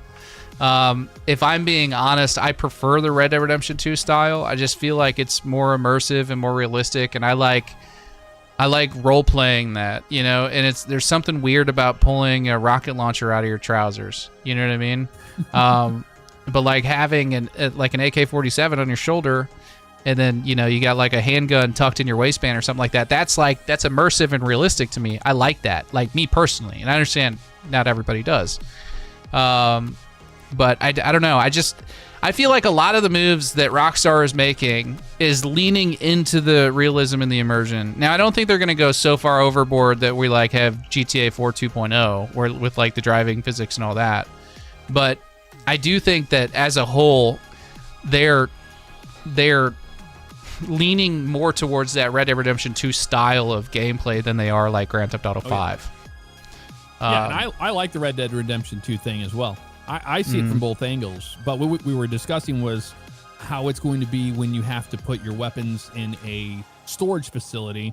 Are you going to have, if you go to any storage, are you going to be able to pull it out at those storages, or are you going to have to go to that location, and then that would just invite more map exploration or a reason to go to a different part of the map? Yeah, no, that's definitely a fair question. If I had to guess, like, just if I was a betting man, I would say that it's going to be like a persistent inventory across the map. So, like, whether you go to like your safe house or whatever location, like, you can access your inventory from any location or whatever, and it's the full inventory. And, you know, what was really interesting to me is in the Ultimate Edition, they talk about, you know, how you're going to get a garage in the South Beach area. Right. And in that garage, there's a weapons locker, and then like a drop-off point for the fence, which is like that one like statement that they had with that one little thing on the website was like very revealing to me, because that to me says like, okay, you're gonna have like this, and this is gonna be the case, and they even said it's gonna be the case for like all garages or most garages across the map. You're going to be able to pull into your garage, and that tells me that the trunk is going to be an inventory system. At 100%. Least, I mean, it's really making me think that. Like, they could still pull a fast one and, like, do something else, but to me, it's like, why would you do that? Okay, you do that because you could pull your vehicle into a garage, unload whatever you have in your trunk into the drop-off point for the fence, and then choose whatever inventory, and it's going to be a menu system more than likely. You're not going to have to physically walk over to a wall, grab a weapon, and then put it in the trunk. It's going to be something where you walk over to the weapon locker, and then it pulls up a UI menu, and then you choose like, okay, I want my AK-47, I want my handgun, and I want this rocket launcher, all to go in the trunk. And it just puts it in the trunk of the vehicle. And then when you go to leave and pull out of that garage, that stuff is in your trunk. Now, what's tricky or what's interesting, what a lot of people are complaining about with that idea is that if you crash that car or you get flat tires or whatever, the car becomes disabled, you can't drive it, okay? You have to transition into another vehicle. What happens to your inventory then? And I think the solution to that problem is that you treat the trunk as an inventory system, but you treat the duffel bag, yes, universally, yes. And maybe you, whatever loot items, I think the trunk is more or less going to be a place where you can store duffel bags and you can store bodies. And the duffel bag is going to be your inventory system that you can take with you on the fly. And this is all speculation, folks. I don't have any answers here. This is me just guessing. But I think the duffel bag is going to be the equivalent of your saddle in Red Dead Redemption 2. You're going to be able to put all of your goodies in the duffel bag and take that with you and transfer it from vehicle to vehicle. I think this does two things. It encourages you to stick with a particular vehicle without just like hopping to and from a bunch of vehicles. But it's not going to be like for all of your stuff. I still think you're going to have like a personal inventory on your player. I think you're going to have a sidearm. You may even be able to have like, an Uzi or Tech 9 or something like that if you want like a machine gun or whatever. You may even be able to have something on your shoulder. Florida's a constitutional carry state, folks. You can see people walking around with AR-15s. It's fairly normal. I know that's a strange concept for those of you in the UK and in blue states, but that's a relatively acceptable thing to do in a place like Florida. So, as far as like modern times and people walking around with weapons on them, I don't suspect that would be too far out of the ordinary. But be able to transfer items in between vehicles with the duffel bag. So you wreck your car, you're being chased by the cops, you have a choice to make. Do you immediately just jump into another vehicle and take off, try and lose the cops and come back and get your stuff out of that vehicle? Or do you take the extra 5-10 seconds it takes to grab your stuff out of it? Or is it something where like when you get out of the car, you can have the option to have your duffel bag on you persistently? I don't know how all this is going to work, but that to me is what makes the most sense with this system and the stuff that we've seen so far. I mean, what do you guys think? Yeah, I mean, that's the reason why they said... they said that we're going to have all these different in the Ultimate Edition. You're going to be able to put, whatever you want in certain vehicles, like on your boat and stuff with a locker. But I think it's going to be, like you said, universally. Yeah. Yeah, I think with the emphasis that they're putting on like weapons customization, that it would have to be like a universal inventory for it to make sense. Because otherwise you're just going to have a mess of weapons in different storages. Some are custom, some aren't, and I don't think they would do that. I think, if you spend the money to customize a weapon, that weapon's going to be like universally accessible in your different storage lockers. Well, if you take it a step further too, what's really interesting is like we could see in the leaks that you can drop weapons. And I don't remember in Red Dead Redemption 2 if there was a button for physically dropping a weapon, but I know that you can pick up other weapons. Like if you had if you had a lever action repeater on you and you wanted to pick up like a shotgun instead, and you only had the ability to carry one shoulder item, you would just exchange those out. Like whatever you were carrying would drop on the ground, and whatever you picked up would now be on your shoulder. And I know that was in Red Dead Redemption 2. I don't know if that's how they're going to do it with Grand Theft Auto 6 or not. But it seems logical because that was a system that they had for Red Dead Redemption 2, and they seem to be leaning in that immersive sort of aspect. But what's interesting to me is like, do they take it as far as like if you drop a gun on the ground, you lose that gun, or do they follow the Red Dead Redemption 2 model and it's a persistent inventory system? You exchange it out, but you still own it, and it's just like basically, teleports back to your inventory. You know what I mean? And then the next time you go back to your like horse or or car trunk or whatever, it's there. I don't know how they're going to do that exactly. I made the case a while back that I think weapons may be it may be the case where you select like a few favorites that like that weapon that is highlighted as your favorite weapon always stays with you or always stays in your inventory. But like, for example, if you purchase like a stock AK-47 or something from the gun store and you don't select it as like a favorite weapon, do you like lose that weapon? Right. Is it something that you can just throw away and then go buy another one? And then that's a whole nother conversation of like, okay, economically, what does that look like? Are your weapons going to be more affordable this time around? Is it going to be a situation where you can go and buy a pistol for like $400 or $500, or is it going to be like the Grand Theft Auto system where it's like $10,000 for a gun? You know what I mean? It's just it's interesting to think about. Because they want to encourage you to do the side stuff, like doing robberies and all that stuff. And that's the best way to make money to get guns early on. And if you've played Vice City recently, you remember that game loop. It's actually, you run out of guns all the time because of that reason. Yep. Yeah. And in GTA 5, it feels like once you get to a certain point, you're just a million bajillionaire. It doesn't matter. Yeah. Well, the first thing that dropping guns made me think about is how the ammunition is going to work. Are you going to have like sufficient ammo, or are you going to have to like drop your gun halfway through a mission to then pick up like somebody's gun who you killed because they have more rounds left? Are you going to be able to just pack 10,000 rounds in your pocket to get through a mission? Well, I think it'll probably be like a lot of shooter games where you have a limited ammo inventory, but like, if you kill a bad guy and you step over his body, maybe you pick up ammo for whatever gun, he was carrying, but you're also carrying. If you kill a guy with a shotgun, you don't have a shotgun, maybe it doesn't do anything for you. But, if you happen to kill a guy with an SMG and you're rocking an MP5, maybe just walking over his body gives you that extra ammo that you can then, use for whatever. So I don't know. These are all things that I think about, and these are the things that like keep me up at night because I don't know how it's gonna go. And what I can tell you, the gameplay trailer, that's for damn sure.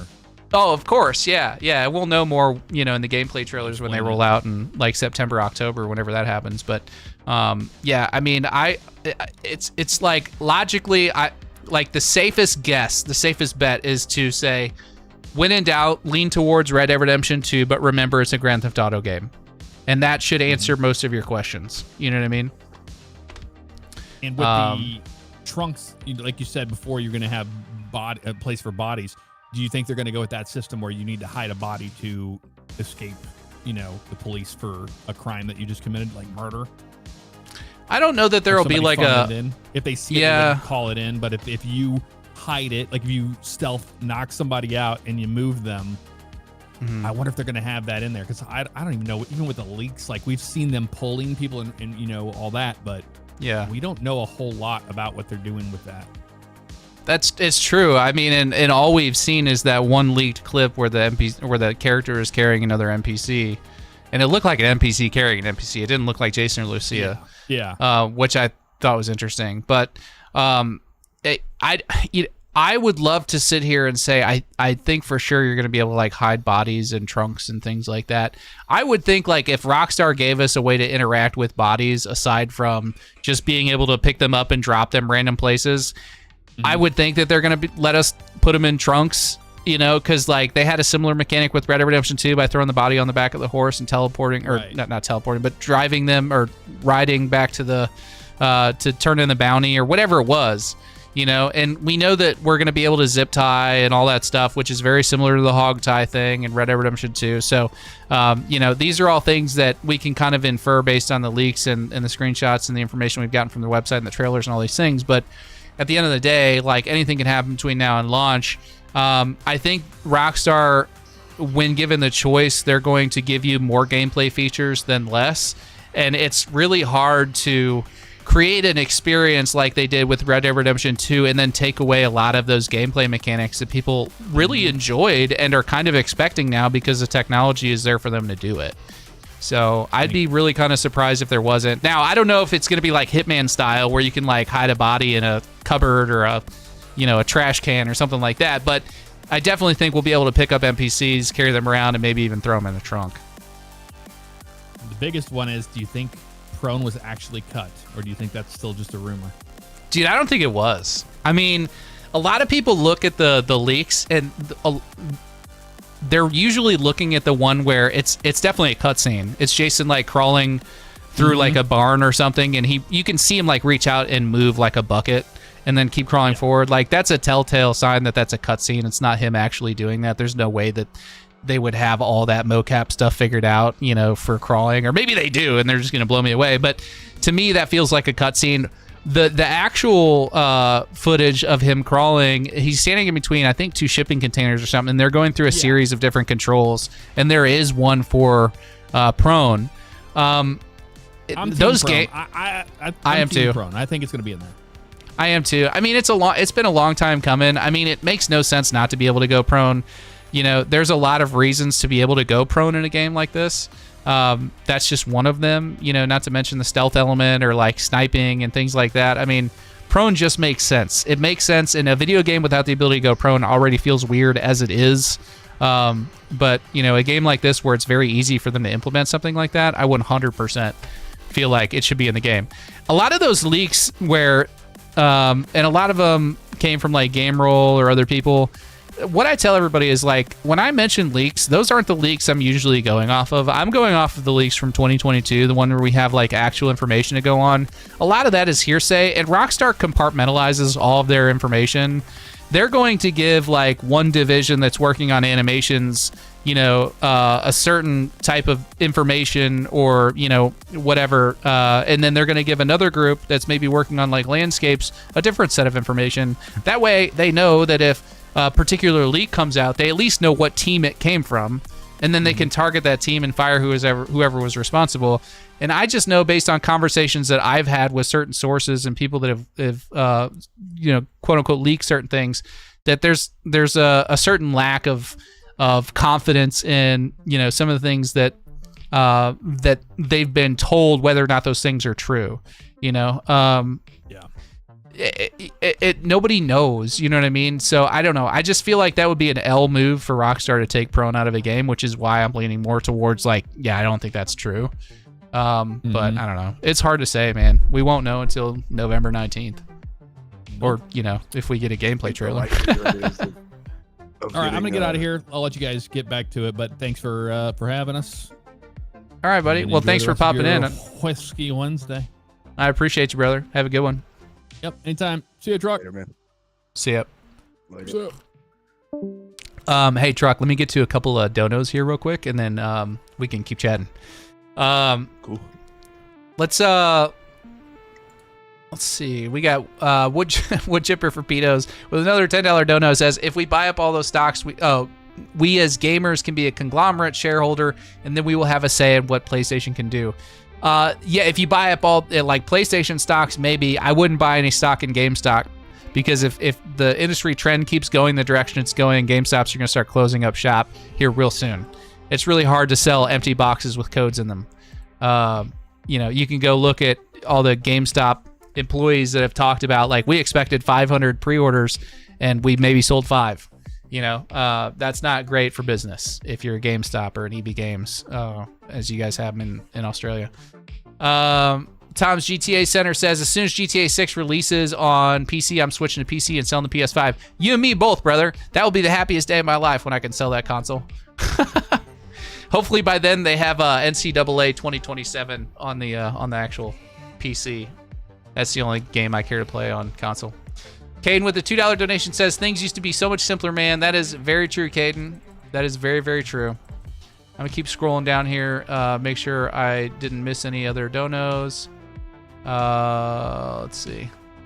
We got one other one from Simplus with a $2 donation. Says, do you think cops will have weapons in their trunk?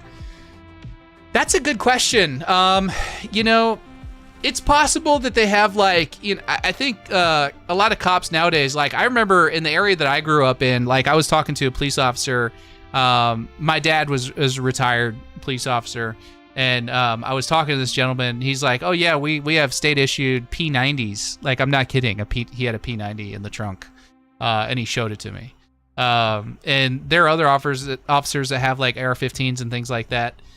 So I can see them doing something like that if they wanted to. You definitely have like the shotgun officers. If you've ever seen the inside of a police car, you know that there's typically like a shotgun or some kind of like, long gun that's sort of latched down and buckled into the center console area.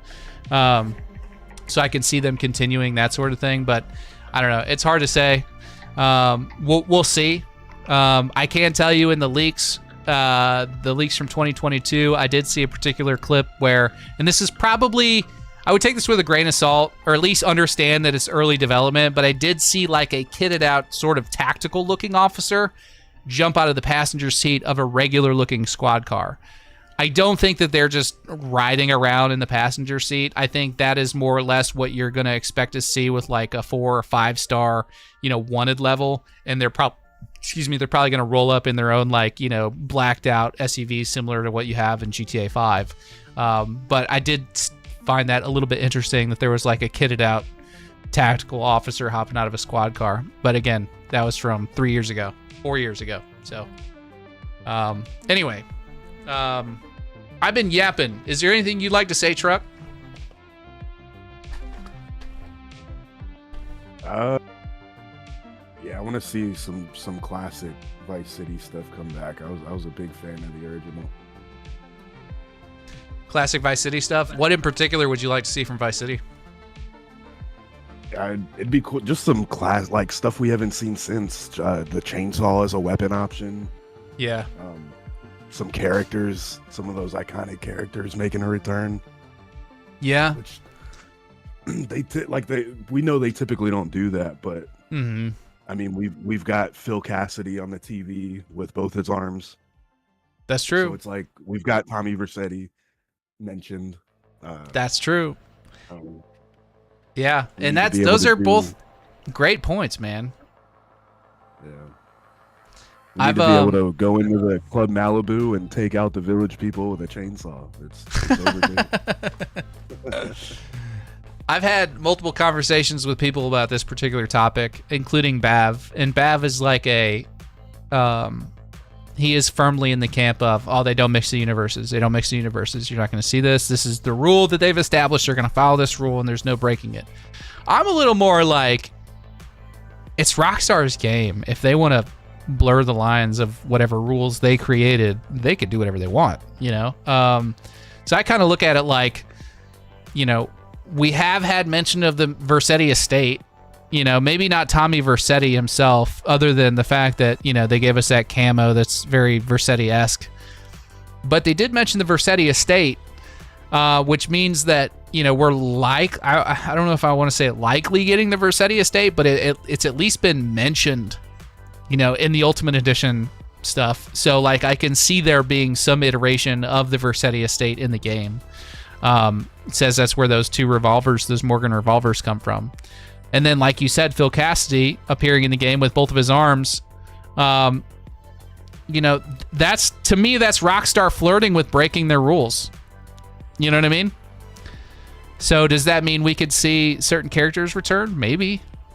You know, I wouldn't put it past them. It's kind of happened. These Easter eggs and references has always kind of like, there was the mission on GTA 5 where you see Big Smoke and CJ and those guys riding their bicycles in the distance as you're doing a mission, and so like those crossovers have always kind of happened. It's just like, how in depth does it get? Like, I don't know that we'll be taking back over the Vercetti mansion during the story mode, but I certainly think that, like, that iconic property, it has to make a return. The Club Malibu has to make a return, even though there's like real references to like real world clubs and night venues and things like that. Sure, that's cool, but like, bring back the classics. Like, we want the Malibu Club, we want Vercetti Mansion, we know the house on Star Island with like the Rockstar shape, the logo pool. We want all that stuff back. Yeah. Well, and John Doe in the chat said, what if that's Phil Cassidy's son? I mean, yeah, maybe he's Phil Cassidy Jr. I don't know. It's hard to say. It could be. But either way, it's interesting that we have characters that we're familiar with from previous games coming back, you know, especially the, you know, 3D to HD universe crossovers is really interesting. And I would love to see more of that. I think that if Rockstar leans into that, like, if you look at like some of the most successful movies as of late that were quote unquote like remakes or new additions, like revisits to older movies, like I always think of like Force Awakens, the Star Wars movie. Like that first one that they did, it was like fan service scene after fan service scene after fan service scene, and although you could argue that the plot was kind of a little not as great as like the old, you know, movies, like people love those fan service moments. You know what I mean? Like people love that. And if Rockstar could find a way to incorporate some of that in GTA 6, like flashbacks to the original Vice City game, I think they would be wise to do that. And if they could do it in a way that's not like, just overtly like throwing Tommy Vercetti back in the game, but maybe we have the Vercetti estate, or not having Phil Cassidy but having Phil Cassidy's son. These are all things that I think that they could do and do right by the people that grew up with games like Vice City and played those, and give them those fan service moments without like necessarily breaking their rules. So I'm all for it. I have no problem with that.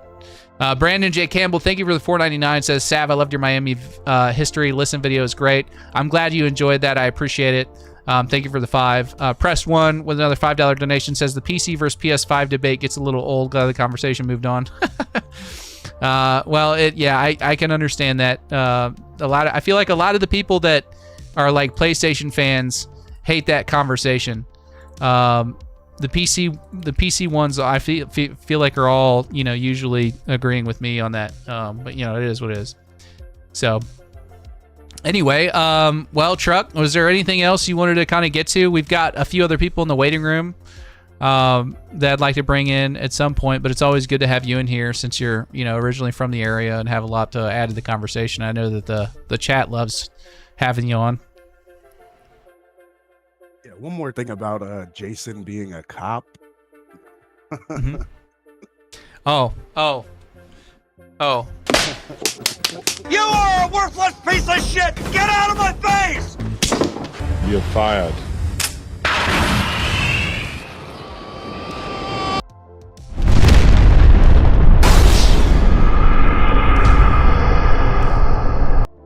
You caught me off guard with that one, man. I wasn't ready for it.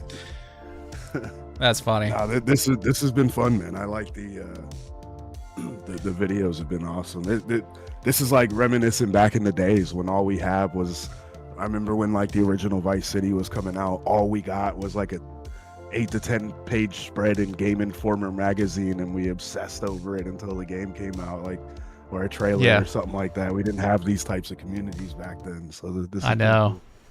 Yeah, no, I definitely know exactly what you're talking about. I bring it up all the time. Like I can picture it. I remember sitting in 8th grade health class because we had a really cool 8th grade teacher that didn't really care what we did. So I would bring my Game Informer magazines to school. I had them in my backpack.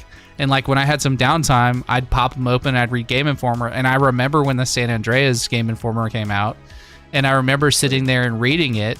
And I remember, looking at it, and I must have read that article, front to back, multiple times, looking over the pictures, trying to figure out what I could, infer from the 3 or 4 pages covering Grand Theft Auto San Andreas.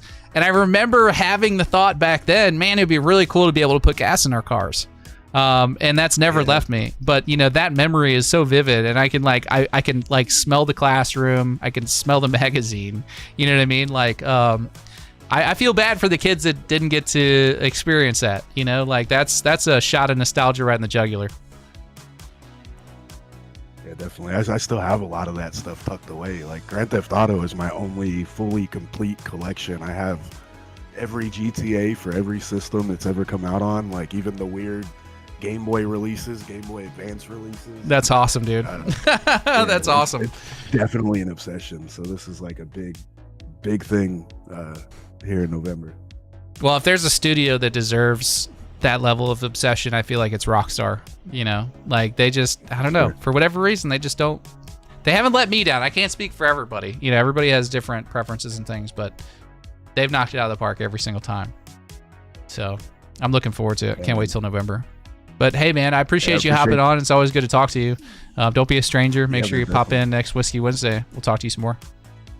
Sounds good, buddy. All right, dude. Well, you have a good one. Yeah, man. Later. See ya. Okay, I've got a couple of donos I'd like to get to. Or did I got that one already. Let's see. We got Atomic Glitch with a $5 donation says Rockstar makes the rules and only Rockstar can break the rules. That's exactly right. That's the point that I was making. It's like anybody that says, oh, they're not going to do this because they haven't, I don't like that argument. Saying somebody's not going to do something because they haven't done it before is not a great argument. They can do whatever they want. It's their game. They created the rules that people are saying they're not willing to break. I just don't understand that argument. I don't understand that logic. So They can do whatever they want. We'll just have to wait till November to see. Greg G Money needs GTA 6 with a $2 donation. Says, I hope we get trailer 3 this month. Greg, I'm right there with you. I hope we get trailer 3 this month too, but it's looking increasingly like Tom Henderson was right, and we're looking at late July, early August for trailer 3. I would expect trailer 3 I'll put it this way. Guys, all right? Stop the music. Stop the music. If we're getting trailer 3, if trailer 3 exists and it's a thing and we're getting trailer 3, it will show up before the earnings call in August. If we do not get trailer 3 before the earnings call in August, I'm going on record saying there will not be a trailer 3. We will just have a big gap between trailer 2 and the gameplay trailers. Okay, Tom, GTA Center says, oh, and I hope there will be a Rockstar editor in GTA 6, like there has to be a way to record your own cinematics like in GTA 5. I think we'll have that. I think that Rockstar is very aware that a lot of people like to create their own cinematics and all that stuff. There's like a whole YouTube world of people that enjoy that kind of stuff. So I would expect them to do something like that. So, Chencho, what's good, brother? Pickle Dealer says, Sav, will you be playing Black Flag Resync for the new GTA or the new GTA Online DLC?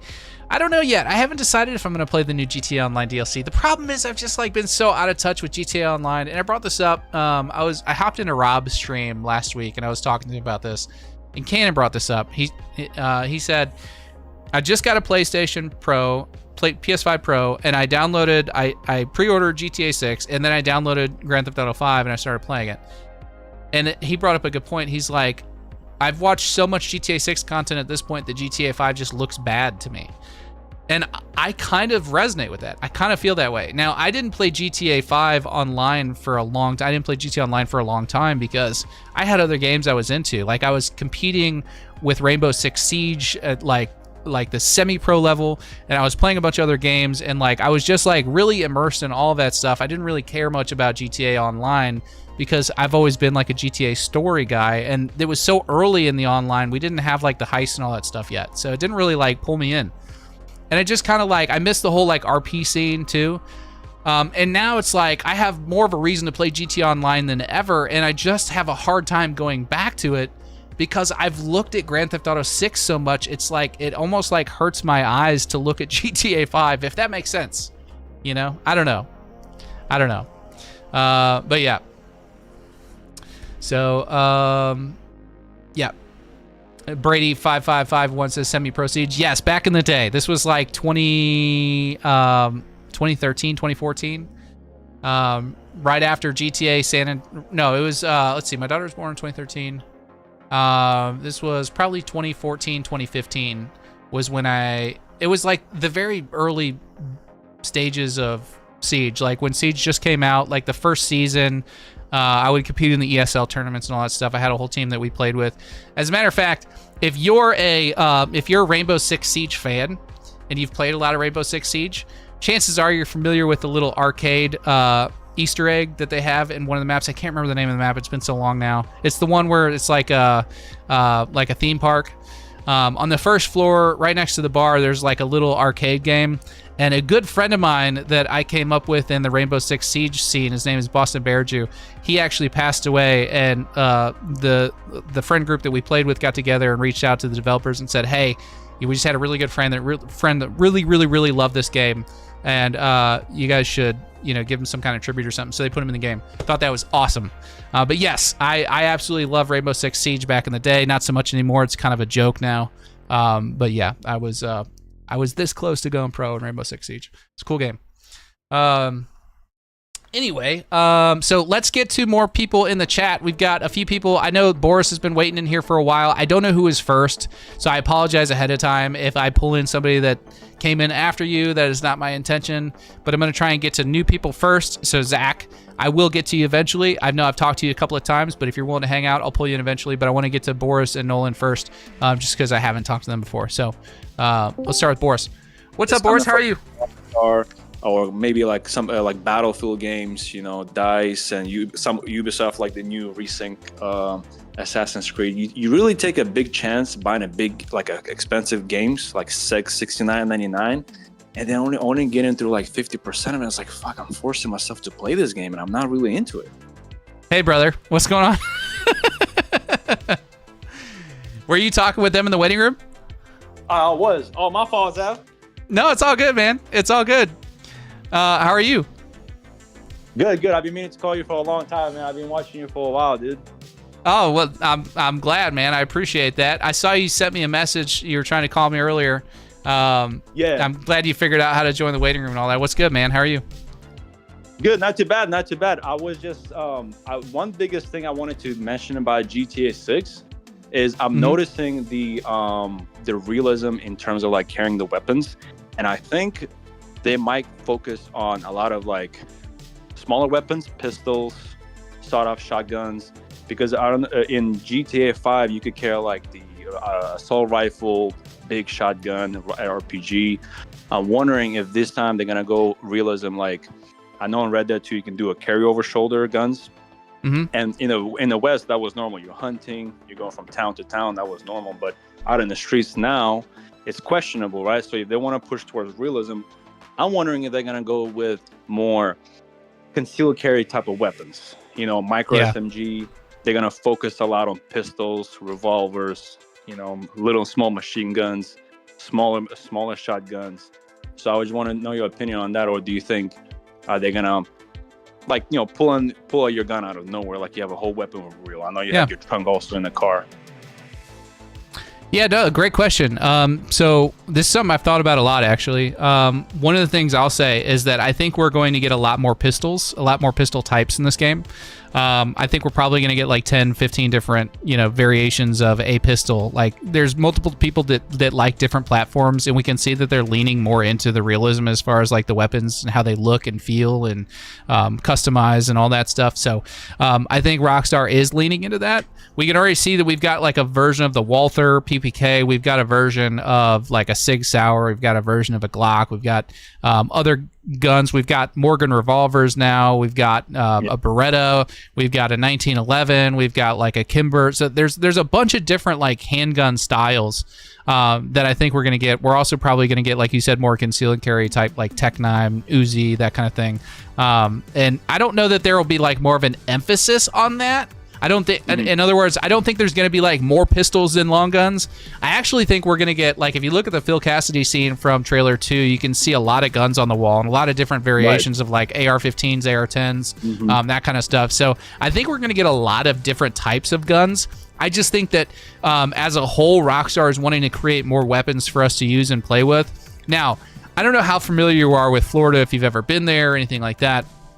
But Florida is what they consider a constitutional carry state, which means that it's normal for people to walk around with guns on their hips, and there are groups of people that will literally go out and test the local law enforcement by carrying like AR-15 long guns, because it's perfectly legal to do that. You're within your rights as a Florida citizen to carry an AR-15 around Florida if you want to.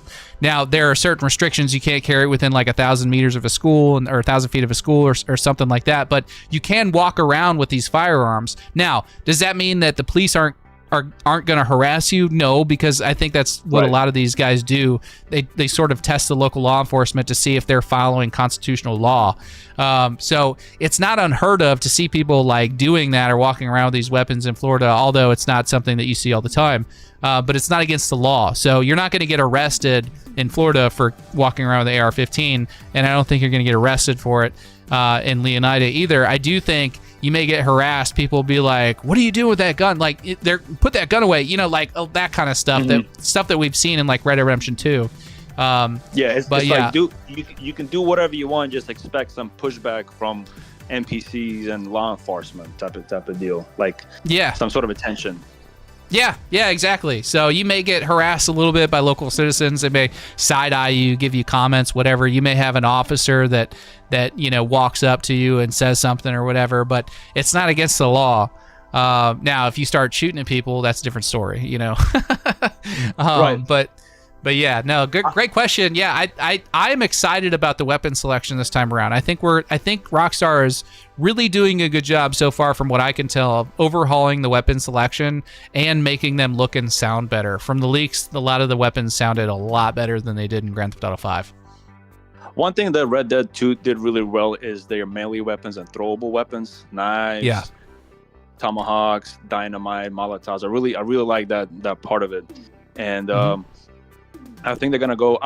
And I love it about GTA 5 Online is the ammo selection on the bunker. When you select the incendiary ammo, body armor, piercing ammo, or a full metal jacket, I really hope we get some sort of like that in GTA 6 Online. I really enjoyed that ammo weapon selection, and then weapons modification like muzzler, optic, like longer ammo. So it seems like there's gonna be a lot of customization. So I'm really looking forward to what more are they gonna bring or amp up, like GTA 5 and Red Dead 2 combined, in terms of like what can they learn from each other and bring together combined into the 6 Online. Because Online, honestly, I really looking forward to GTA 6 story as everybody else, but I do think that Online is what is gonna keep bringing players back, and what a lot of people are gonna they're gonna get the game is gonna get constantly updated, like GTA 5.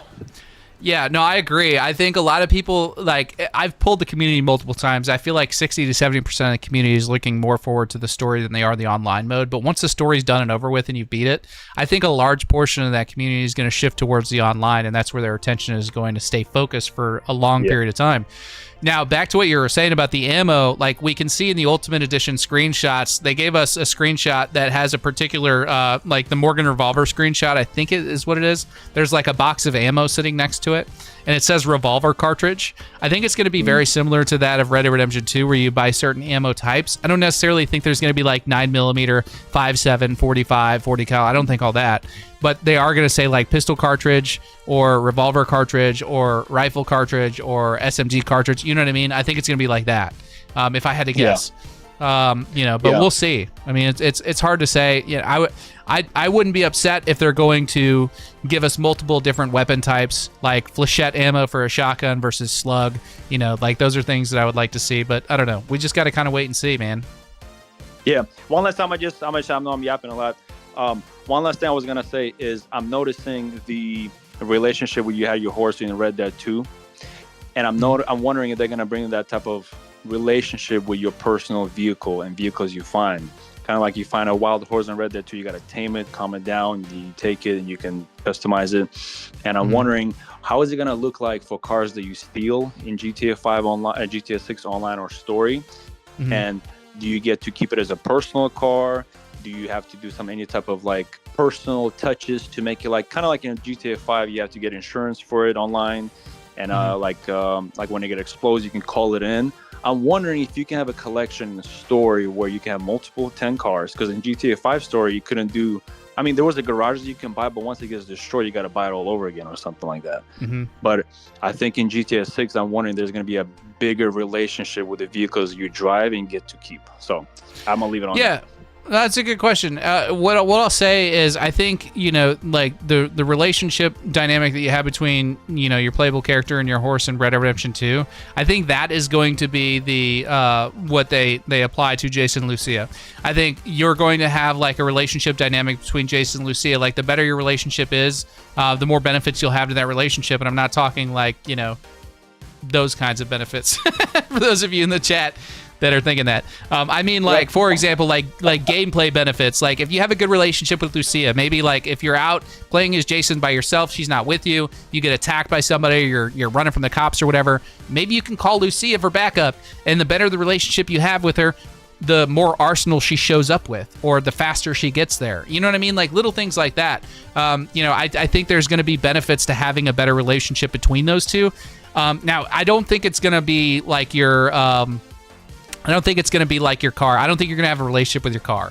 I can't see Jason be like, good girl, and like rubbing the hood of his car. I don't think that's going to be the case. He's not feeding it apples or carrots or anything like that. I think that relationship dynamic is going to be more applied towards Jason and Lucia and their relationship dynamic. But it is a good thing to sort of dive into as far as like the cars go and like what that's going to look like. I personally love the idea of like, you know, when you like in single player, if you go and you steal a car and then you take it somewhere and customize it, now it's kind of yours, you know, especially if you like, there's like some kind of feature maybe to like legitimize the car, you know, maybe there's like an option where you can strip the vehicle identification numbers off the car, and then you know what they do in real life, like when people steal cars, they will take the car and they will strip all the parts off of it, and then they'll leave the chassis and all the parts that have the vehicle identification number, the VIN still attached to it, they'll leave it on the side of the road. The cops will come and pick it up, take it to a police auction, and after like so many days, it goes up for auction. Those same people show up, buy the chassis that they left on the side of the car, left on the side of the road, and then they bring it back to their shop, put all the parts back on it, and you got a fully legitimized vehicle that you can then sell. That's, you know, that's kind of how they handle that in real life. I don't think it's going to be quite that in depth or anything like that, but I do love the idea of being able to like steal a car and going and taking it to like a pay and spray or some sort of shop, and then like, you know, there being some sort of like claim function. You know what I mean? I like that. I like that idea. I don't know if that'll happen or not. It certainly won't happen in multiplayer. You're gonna have to buy whatever you own in multiplayer. I was mentioning in the waiting room. I also think that the Ultimate Edition is just I think the Ultimate Edition is a nice bells and whistles for the game, but I don't think it's gonna change the gameplay or the story in any sort of way. I was talking to Zach on there how Red Dead 2 had an Ultimate Edition. There was one bank robbery game mission, and it did not affect the story at all. And I don't really feel like I missed out on it either when I watched the YouTube video of it. So I just wanted to get the Ultimate Edition. I didn't really need it because I feel like it's just going to be a lot of like nice, cool bells and whistles, nice, you know, clothing and guns. But I feel like the gameplay, the story, the mechanics, the way the character moves, there's going to be other things we be able to do. Just to kind of like the controversy behind the Ultimate Edition. But I do understand it though, because it seems like they're like that's the full game. But I truly feel like it's just like a lot of bells and whistles, and it's not going to change the game at all. Maybe like customizations here and there, but it's not going to be like such a drastic thing that you feel like you're missing out. Right. Yeah, I agree with you. I don't think that there's going to be a huge, like, I don't think there's going to be a lot of gameplay content that you're missing out of by not doing the Ultimate Edition. I don't think they want that controversy personally. Now, obviously, like if you want the extra cosmetics, and make no mistake, people, that's what that is. You know, when you're buying the Ultimate Edition, you are buying the extra cosmetics. They're just giving you a place to go and purchase those cosmetics. That's all that is. So you'll probably still be able to walk into these shops. It's not going to be closed. I don't think you're going to be able to just like not walk into it. You may even still be able to buy things from these locations, but you may not be able to buy the certain cosmetics that they have on sale at these locations. So I wouldn't get your panties in a bunch. And if your panties are in a bunch, listen, we've got 3 or 4 months now between now and November for you to come up with that extra $20 for the Ultimate Edition. And if it bothers you that much to spend the extra $20 on the game, then don't do it, but don't bitch about it either. I just don't understand that mentality. I really don't. Like, you know, this is like a $3 billion game, or $2.5-3 billion game. Like I'm not going to get into the whole, like, you know, how much time you put into the game versus how much you should spend on it value conversation, because, you know, it is what it is. I feel like most people kind of understand that concept, but other people are just like, no, it costs more money, I'm not doing it. And they just want to like put their foot down and be whatever about it. But I mean, of all the games that can charge $80 to $100 for the cost of the game, I feel like that's more than reasonable for Grand Theft Auto 6. But that's my opinion. And you guys are all entitled to yours. I was still very surprised. I was mentioning to the other guys earlier, I was very surprised that they kept it at $80 and $100. I thought it was going to be a lot more. I thought the Ultimate was going to be $120.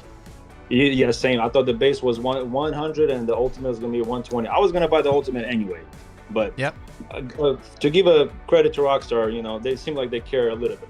But I'm gonna leave it at that. I'm gonna let the other guys talk. Thank you for your time, Sad Bro. Yeah, appreciate it, man. Thanks for calling in. It's good to talk to you. Good to meet you. I'm glad you're part of the Discord now, so don't be a stranger. Next Wednesday, call back in, man. Will do. Have a good one, then. All right, we'll see you. All right, got a dono here from, let's see, where did that go? Priest1 with a $10 donation says, love the content, by the way. I played GTA Online in 2014 and got killed instantly, returned in November 2025. It's crazy the things I missed out on. Excited for 6, but enjoying 5. I'm right there with you, man. I feel like I missed out on the greater part of like 10 years worth of GTA Online content because I was so immersed in other things. And I'm not going to make that same mistake again with GTA 6. I'm going to be there from the start with GTA 6 with all the online content. And of course, we got an awesome community now, so I'm not going to run out of people to play with, which is even more exciting. So yeah, pretty cool stuff. Thank you for the $10. I appreciate it. You know what? I've been totally slacking on banana dances, guys.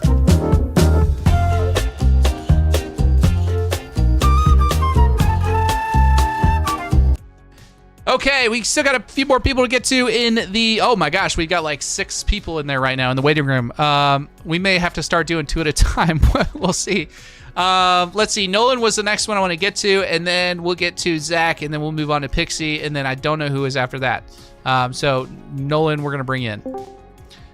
Nolan, what's good, man? Hey, man. How's it going? It's good. It's good. This is the first time you've called in, right? No, I called in last week. I was talking about the map last week. Yeah. Oh, that's right. I remember. Sorry. There's so many people that have been calling in lately. I'm trying to keep track of everybody. I feel bad when I like don't remember a particular name or somebody that I've spoken with, but Dude, I try to keep it tight community. I don't think any of us hold it against you. You're running a stream. You're talking to tons of people, reading chat. Yeah, I don't expect you to remember everything. No, I was just listening to. I've been kind of just chatting in chat rooms, guys, but I was listening to you and Truck and Jeff. I think it was. Yeah, Jeff Favignano. Yeah.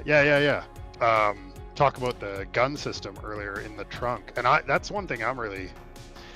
Man, I hope it's what you say, but I do feel like Jeff and Truck were poking holes in how that would work, right? Because the horse in Red Dead 2 is kind of the game. It doesn't tell you, but it's definitely like, here's one of 4 horses or whatever you can store in the game. I can't remember, but it kind of trains you to think like, this is your horse. Yeah, you can have 4, but most people probably used 1 or 2. But this is your horse, like, respect it. Even though the game doesn't say it, it's kind of subconscious, I guess, is maybe the right or wrong word. But, like, in GTA, cars aren't like that. Right. Hopefully they will. I'm hoping it's like you say. I want to feel like my car is my horse in the game. I just don't know if that's what it'll be, you know? Well, they got to kind of walk that line, you know, like you can't, I mean, I feel like the people at Rockstar, they can't be like, okay, let's take all their guns away and get rid of the weapon wheel and make all these changes. Oh, and by the way, like, we're going to make it a pain in the ass to switch cars on the fly. You're not going to have access to all your inventory, all that stuff. Like, I don't think they're going to go quite that harsh. Yeah. Because there's, for every person that likes that, there's somebody that doesn't. So they've got to try and find a nice balance with it. And they're always going to balance immersion and realism with what's fun. So I think if we're looking at, you know, what they're likely going to do with the car system, I like the idea of having some sort of inventory system like that. That may not be the case. It may be that, you know, your trunk, what's in the trunk magically teleports to the next car. I don't know. You know what I mean? Like, you may jump out of the car you're in because the tires go flat and you get in another car, you get down the road and all the stuff you had in the other trunk is magically in the new one. I don't know how they're going to do it, but you know. Yeah, I wonder if I was kind of thinking about when you guys were talking about it, like, I wonder if it'll be like, so you'll have your car, Jason's car, the truck car, whatever you call those things, utes in Australia. But if you have that and that's your car, and then it blows up in a mission or blows up in whatever free roam, whatever you're doing, then you just go with whatever you have on you, a pistol and whatever, and other cars, and then at a certain point that car will just reappear, kind of like it does in online. Can't you just call, like, I didn't play much GTA Online, but can't you just call your car at any point in GTA Online? Yeah. There's like a mechanic that'll deliver your car to you, and then if it blows up, you have to go pick it up from Moore's Mutual. So like there's stuff like that. But it could be like a case where, like, you know, if you have, in other words, I don't think you're going to be able to place more items in the trunk than you can carry on your person. So what I mean by that is, like, if you can store a gun in the trunk, you can probably maybe store like 1 or 2 at most shoulder guns, and then you know, whatever you can carry on your person as far as like a sidearm goes, 1 or 2 pistols or something like that, a melee gun. But you know, when it comes to like getting out of the car, if that car blows up, I don't know what that looks like if those guns that aren't on your person just teleport back to your weapons locker, like, you know, what the deal is with that. But that'll be something for them to figure out. I imagine it'll be a nice balance between what feels realistic but also what's fun. I don't think they're going to make it too punishing or annoying, or it's just going to, you know, be something that players gripe about. Yeah, totally. I wouldn't mind if it's something a little bit more immersive or realistic. Not taking it away from us. Maybe it, like, the car blows up and it sends it back. The gun case kind of works like a safe box and like Extraction. It just sends it all back to your garage, and then the next car you just put it in. And maybe it's an automated system where you're not having to like select it, put it in the car, like it just puts it in the car. I don't know. Yeah. Or maybe it's an insurance system, and like the insurance system pays for whatever's in the vehicle too. Like if you lose your firearms, maybe there's an extra charge for that. You know what I mean? So like it could incentivize you to only carry what you need to carry with you. Or if it blows up, there's some kind of penalty for it. Maybe you don't lose the firearm altogether, but to get it back, you have to pay a little bit extra insurance money or the deductible. Yeah. I don't know. You know, like there's tons of different ways they could do that, and you know, it could be a system where, you know, you can choose to have a duffel bag with you or not. Like if you have the duffel bag with you, then you can carry an extra long gun in the duffel bag. If you don't have the duffel bag with you, then you can only carry 1 shoulder gun. You know, that way when you get in and out of the car, it's just on your shoulder and there's nowhere else to put it in the vehicle. I don't know. You know, we don't know if the trunk is going to be like an inventory space in the sense that you can just store a bunch of weapons in there in addition to the duffel bag, or if the duffel bag is the medium of which you store the weapons in the trunk. You know what I mean? It's kind of hard to say at this point. We're still really early. I know. Well, we're early, but we're very close. Well, closer than we've ever been, I guess. Yeah. It feels close. I mean, it's only, 5 months now? So, yeah. Yeah. Well, we've got 133 days, 2 hours, 31 minutes, and 50 seconds. So, and 19 Whiskey Wednesdays. 19? Okay. Yeah, I finished watching the stream last week after I talked to you the next day. And you did that at midnight where you called it out, and now it's only 100, whatever it was, days. Yeah. Yeah, it's wild. Every time I go to update the thumbnail for the Whiskey Wednesday stream, I always got to change like how many days are left.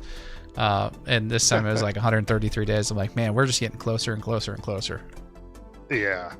It's funny. So. I wonder if there will be, like I chimed into the stream a little bit before you called me in, and you were talking about maybe trailer 3 before earnings call. I think it'd be interesting if they just didn't do it and went to gameplay and just, like you were saying early on in the stream, just let you and TGG and all these streamers just kind of carry the burden, even though you guys shouldn't have to. I think we need trailer 3. Well, we don't need it.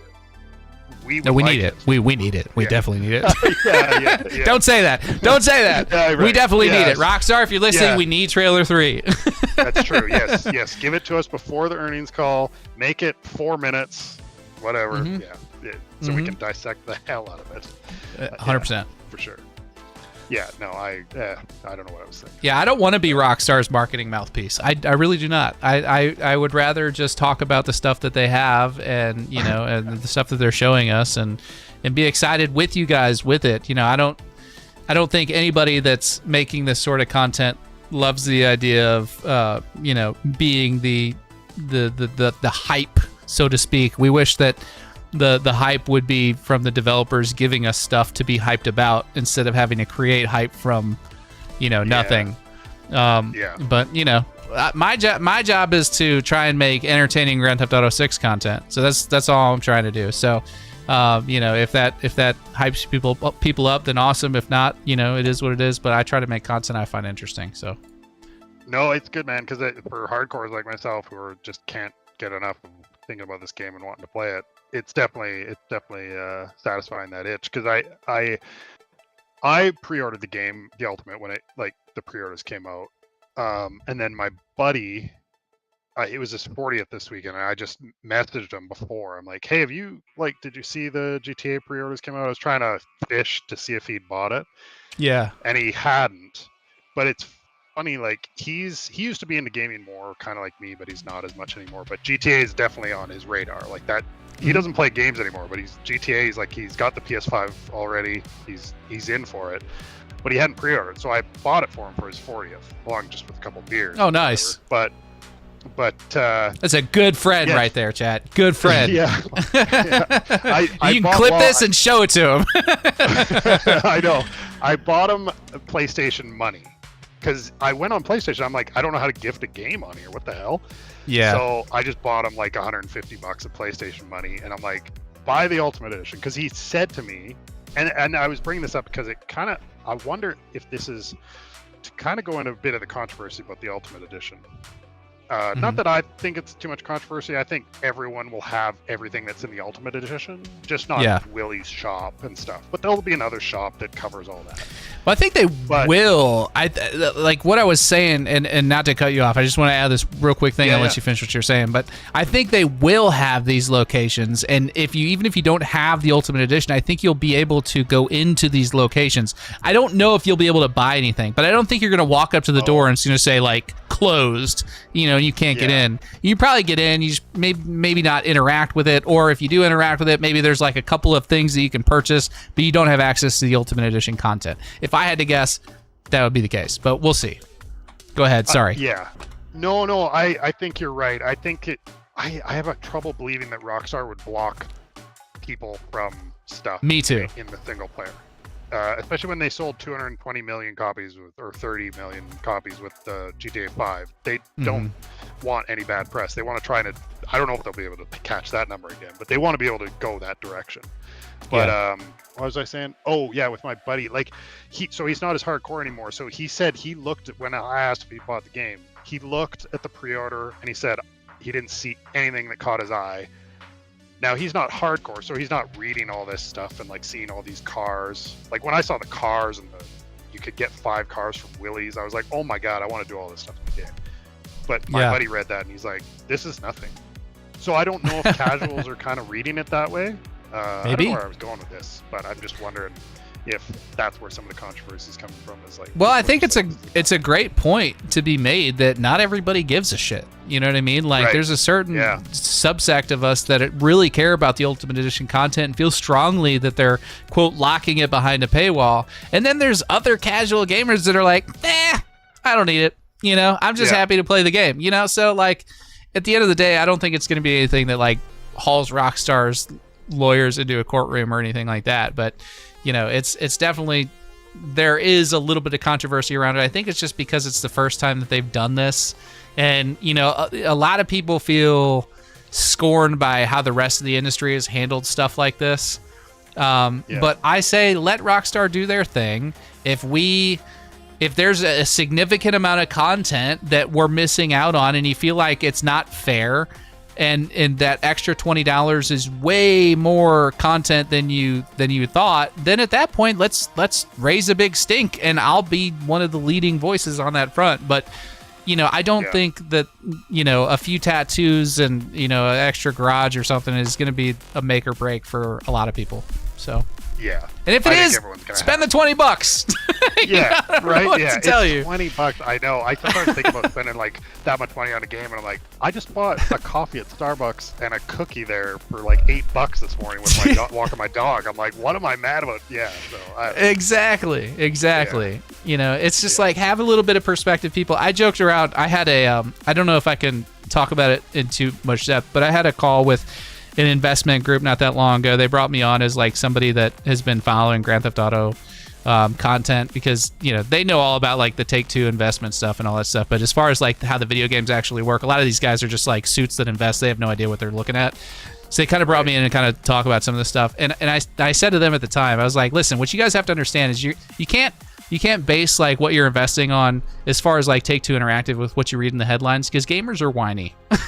If you're talking about like a group of people that will bitch the most about something that they find not satisfactory, they're going to be loud about it. They're going to whine. They're going to complain. They're going to have their opinions about it. But at the end of the day, if that game is everything that they hope it's going to be, they're going to spend the money on it. They're going to buy it.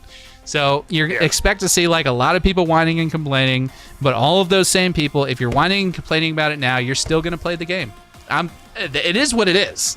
You're going to play the game. So, that's my perspective on that. I know. I have another buddy he's got a PC, he's into gaming, he doesn't have one of the newer consoles, but we have a group chat with a bunch of my friends and we were talking about GTA 6, like, you gonna buy it? And he's like, no, I don't have a new console, not gonna buy it, I'll wait for PC. He's gonna buy it. It's gonna, and I was thinking that, I'm like, I think and I just said in the group chat, it's gonna be like a year to probably a year and a half. I wouldn't even be surprised if it made it 2 years. Well, that's maybe a bit crazy, but I feel like it could make a year and a half easy between console and PC. Like 12 to 18 months is what I've been saying for a while. I expect that. So, but yeah, he keeps saying he's not gonna buy it. I'm like, come on, dude. He will. Gonna see it. Yeah, I think he so will. Too. But, all those people, like, if you're like of the people that are saying I'm not getting it, I'll wait for PC. Okay, a lot of you will. As we get closer to launch, that FOMO is going to kick in. You're going to go buy a console, even if it's just an Xbox Series S, just so you can experience the game. And those of you that don't, and you hold out until the actual launch of the game, you're going to see it everywhere. You're going to see it streaming. All your favorite content creators are going to be playing it. The FOMO will kick in at that point for a lot of them. They'll go and buy a console and play the game. And if you somehow manage to make it like 30 or 40 days into launch, I feel like by the time online comes out, that's going to be so revolutionary and different and really cool that I think that's going to draw a lot of people in too. I think very few people that say they're going to hold out are actually going to make it till the PC launch before they play this game. I imagine this is going to be a console mover. Like, even Xbox, as bad a situation they're in, it's going to move products. So yeah, I agree. But yeah. Oh man, what was I? Oh, I was gonna just say one more thing. I'll let you go because I know you got other guys in the waiting room. But no worries, man. I've always the other thing that relates to what we were just talking about, like waiting a year and a half, like it's probably gonna be spoiled by then. And when this game comes out, I don't know how you do it, especially with being like online and with your channel and whatnot, and comments and being contacted on social media, Discord, like it must be so hard to avoid spoilers. I'm pretty good with it. I'm not in your situation, but like I have YouTube and I'm a big F1 fan, and I on days when there's an F1 race and I can't watch it at a certain time, I make sure don't open YouTube. And I've done it before, and I'm like, oh shit, just go to my like my history page on YouTube on my phone so I don't see the spoiler, because I just hate. Yeah. I'm not like crazy yelling at people about spoilers, but I just hate spoiling stuff for myself. So hopefully, I probably ruin it for myself. I'll probably end up spoiling GTA 6 somehow for myself. But hopefully I avoid all that stuff, man. Like, yeah. I mean, my opinion on spoilers is, when it comes to movies, I don't know, I'm weird, man. When it comes to movies, I'm way more of a stickler on spoilers than I am with video games. And I don't know why that is, but, my perspective is like, with Red Dead Redemption 2, and spoiler alert, I'm going to talk about the ending of Red Dead Redemption 2. So if you haven't played the game from 2019, put your fingers in your ears for a couple of minutes. But when Arthur Morgan died at the end of that game, I knew that it was coming. I had seen the spoiler. It did not matter. It affected me just as much as, I feel like it would have had I not known that it was coming, because of the emotional weight of the story and everything that I was experiencing as I was playing it. So I think Rockstar is really good at storytelling. I think they have a very talented writing team. And I think even if something gets spoiled, you're still going to enjoy the overall experience. Maybe not quite as much. It might shave off a few points, but, I think it's still going to be a really good experience. So I'll tell you, if you're one of those people, whether it's you or anybody else in the chat, that really, really hates spoilers or whatever, just stay the hell away from social media for the week leading up to that game and the week after it comes out. Yeah, for sure. Yeah, just stay off. Yeah, I spoiled a game for myself one time, the Spider-Man 2 on PS5, It's a good game, but to your point earlier with the guys, well, maybe I shouldn't say this. It's a bit in the slop category, but it's still like the gameplay is awesome. The story is in the slop category. Anyways, I was stuck at one point in the game just on a side thing, and I Googled how to do it, and in all the videos, I saw like a spoiler for the game, and I was like, oh my god, I'm searching this side quest thing or whatever the hell it was, and I was like, oh my god, I spoiled that part. Yeah. It wasn't a huge spoiler, and when I got to it, I'm like, oh, that was kind of underwhelming anyways, but yeah, it's spoilers aren't the end of the world. I think you're right, more movies and TV, I'm a little bit more sensitive to them. In a game, the gameplay is the king, so yeah. Right, that's exactly right. Yeah, the gameplay carries most of it for me anyway, especially with Rockstar games. You know, I mean, they're so good. They're fantastic at telling stories, but they're just absolutely incredible at building worlds. That's why you play Rockstar games. It's not for the story. You may think it's for the story. I'm telling you, it's not for the story. It's for the world that the story lives within. Because there are plenty of good games that have excellent stories that you probably haven't even touched. You know, because they just don't have proper worlds around those stories. But yeah, I mean, that's their bread and butter. That's what they're great at. So. Yeah, for sure. But no, that I'm a big fan of Red Dead 2, and that hit me too. I mean, I think everyone kind of knows it's coming when you're playing the game. You kind of figure based on what happens to him with the. I didn't. Yeah. Anyways, when you realize that he has like what he has, and he goes into that moment, it's definitely like. Yeah. Okay, I think this guy's not going to make it. It seems. Yeah. But that lead up to it, which is like. I think it's like chapter 5 or act 5 or whatever they call it, chapter 5. When he's saying goodbye to now I'm getting it. Sorry for spoilers, but when he's talking to each good gang member, it really hits you. That's what hits you, I think, for me. Yeah, and his little exchange with Abigail, you know, as he puts her on the horse and sends her off with Jack, you know, I mean, that's just like, dude, whew. And then that music that kicks in as you're riding towards certain fate. We just had a comment from John Hill. It says, WTF, Arthur dies.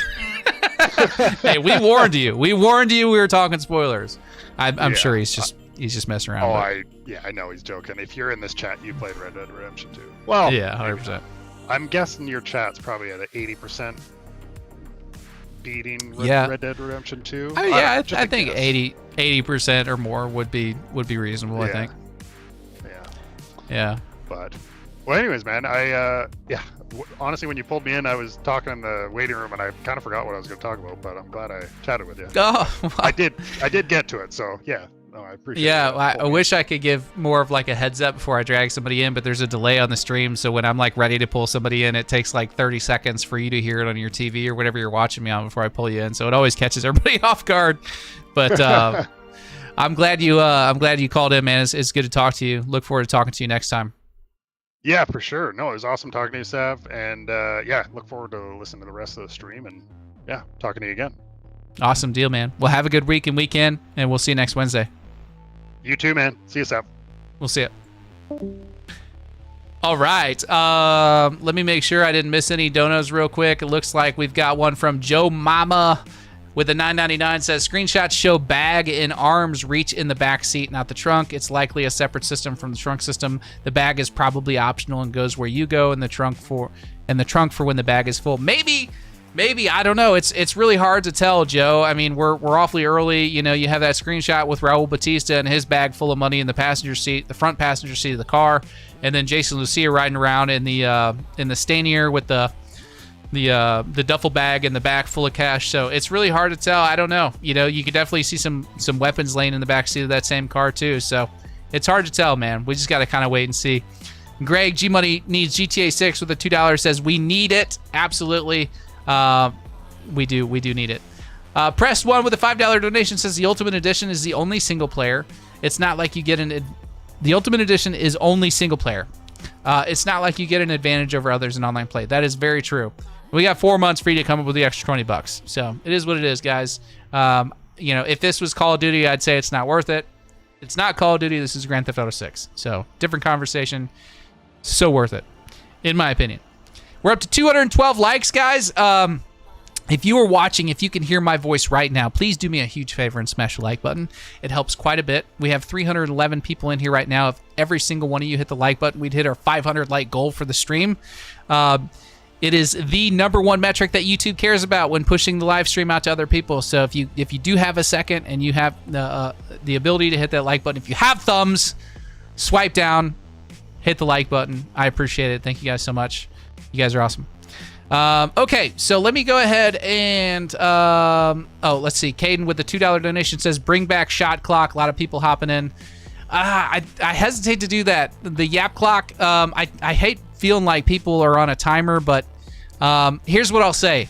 It is 10:45 p.m. I plan on getting off here in the next hour and 15 minutes. That should be enough to cover everybody in the waiting room right now. If you are dying to get into the waiting room and chat with me, feel free to join. I will stay on as long as there's somebody to talk to, but I do not want to rush people. If I feel like somebody's just kind of like yapping, I'm going to step in and say something. But I feel like all the conversations we've had so far have been pretty meaningful conversations. They've been good. So I don't necessarily want to rush anybody. If we have to bust out the yap timer, we will. But I definitely appreciate the shot clock, Caden. Sav, you need to buy a rack of bananas for next week. I got some bananas downstairs. Okay, let's see. I think Zach was next. Hey, Zach, how are you? What's up, man? Good to talk to you, buddy. I feel like we're growing pretty well acquainted. I get to talk to you every Wednesday now, I feel like. Yeah, I feel like we're friends, but... We are friends, man. 100% friends. What's up? How are you doing? I've been doing great. I've been working with my cousin, his race team, and been trying to make his summer go quick and for GTA 6. Yeah, man. That's awesome. You said a race team? Yeah, my cousin, he does local dirt track racing. Oh, that's cool. That's very cool. Yeah. Well, what you got, man? What's you got any particular questions or topics you wanted to kind of talk about this week? Yeah, so you remember Angel from the Mansion DLC, like AI voice assistant? Is this GTA Online you're talking about? Yeah. I wasn't the biggest GTA Online player. Okay. But what I'm trying to say is do you think we'll have voice actors recently for online being GTA 6? Do I think we'll have voice actors for GTA Online, like your player controlled characters? Is that what you're asking? No, the last DLC with Angel, the new voice actor or actress. I'm wondering if she will be in GTA 6 as a new either AI be in the game. I'm wondering if she's gonna be in the game also. I think I know who you're talking about, and I'm saying that because of this particular comment right here from Will Mac Daddy. Well, I keep calling him Will Mac Daddy. It's not Will Mac Daddy anymore. Sorry, it's Will Mac GTA, or Will Mac. But Will Mac is referring. You guys are referring to the AI voice in the Mansion DLC, right? Yeah. I think I know what you're talking about. I remember watching Bav play that, and it was very sultry sounding. Is that correct? Am I remembering that correct? Yeah. Yeah. I want her in the game. Yeah, which is it's totally makes sense that you bring that up. I'm glad we're on the same boat. You were you were the one that mentioned you asked me if we were going to be able to shave Lucia's legs, didn't you? Was that you? Yeah. That's the only reason it got famous on YouTube is that. Well, dude, I mean, what do you expect? You come into a live stream and that's I think that was the first conversation we ever had. You're like, "Hey, do you think we'll be able to shave Lucia's legs?" No, that was a month ago or 2 months ago. I've been on your stream since November. Well, maybe you've been watching for a while. I feel like that was one of the first conversations that we had, though. No, I still have maybe the not. First conversation. I still remember the first conversation we have. I have timestamp on my phone. I got you. But your point is that you want what's her name? What's the name of the AI voice you're talking about? Angel. What is it? Angel. So you want Angel in GTA 6? You want a mansion with Angel in it, or do you want Angel as like a a character. AI voice assistant. Yeah. I mean, yeah. I don't know. I the only time I ever heard her speak was when I was watching Bab play that DLC because I didn't play it. So I remember watching him and I was like, dang, this is like one thirsty AI bot, you know. Yeah. But yeah, I mean, if that's your thing, man, that's cool. I mean, everybody's got their thing that they like, so maybe we'll get Angel in GTA 6. I don't know.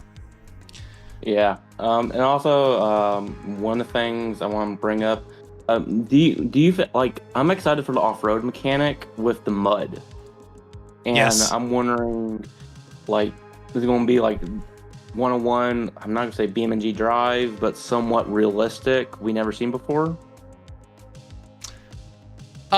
No, I don't think it's going to be anything close to BeamNG. I think we'll be lucky if it's more realistic and immersive than Grand Theft Auto 5. You know, right. the mud system and all that, you're probably going to have more traction control issues and all that. I would expect to see that, but I don't think it's going to be like so realistic that it's like hard to drive anywhere off-road. I feel like a lot of people would start pitching a fit if that was the case. Yeah. But, yeah, I mean, I just, like, the only reason I brought it up because of the vehicle customization. Like, you can modify your car or truck and to do that. Wait, say that again? Like modify your car or truck to be able to do that for off-road use. Like, you need a... I mean, you're talking about like modify your truck to have better performance on the road. Is that what you're saying? Yeah, and I realize my clock is up, but I just want like a better off-road mechanic with vehicle customization. Yeah, I mean, we could definitely see better off-road. I think that's the whole point of One-Eyed Willie's in Lake Leonida. I think is they're giving us a better, you know, off-road customization experience. So, you know, I think that Rockstar has learned from the fact that there's a lot of players that really enjoy like a solid off-roading experience in GTA 5, and they didn't have that. So, I mean, Florida is a very outdoor state. I would fully expect to see more of that. And One-Eyed Willie's, I think, is early evidence that is going to be the case. Yeah. So. Yep. All right. Yeah, that's pretty much all I have to say. I'm ready for day 67 on the countdown. Me too, brother. Me too. Yeah, but yeah. So anyway, that's all I want to talk about this week. All right, buddy. Well, I hope you have a really good rest of your weekend, and I'll put in a good word with Rockstar to see if we can't get Angel in the game for you. Oh, man, I really appreciate that. They don't listen to the damn thing I say. But anyway, appreciate you calling in. It's always good to talk to you, Zach. Hope you have a good rest of your week. We'll see you. Yeah, you too. All right. Let's see. I think we had a dono. Did we? No, we didn't. Okay. All right. Let's... I am Fake Jesus. If you want to call in, just join the Discord. Use the link. Maybe I can get one of the mods to post a link for the Discord. Just join the Discord, and then you can join the waiting room, and we can chat. All right. So let's go ahead and get the next person in here. Let's see. I think it was Pixie. Pixie! Oh. Hello, how are you? I think good, man. I think you were the next one in line, right? You know, I actually have no idea. That's all right. We're gonna pretend you were. Came back and yeah. We're gonna pretend you were. How are you doing? Good, man. How are you? I'm all right. I'm up late, browsing GTA 6 firearms stuff. Night Owl. You need one of these Night Owl t-shirts. Yeah. Links in the description.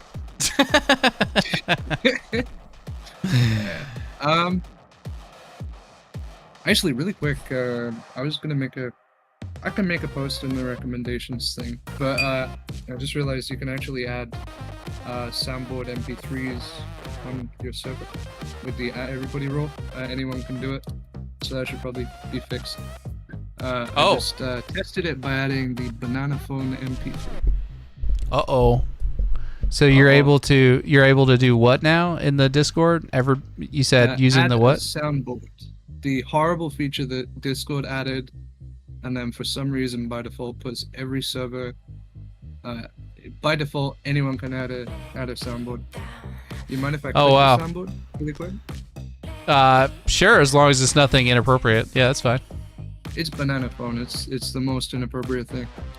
Oh. Ring, ring, ring, ring, ring, ring, banana phone. But there you go. That's funny. That should probably be fixed though. But yeah. Yes, that should definitely be fixed. If any moderator or admin is currently watching right now, anybody apparently in the Discord can add a add to the soundboard. So we need to address that. I'll tag quickly. I'll tag Kate, yes.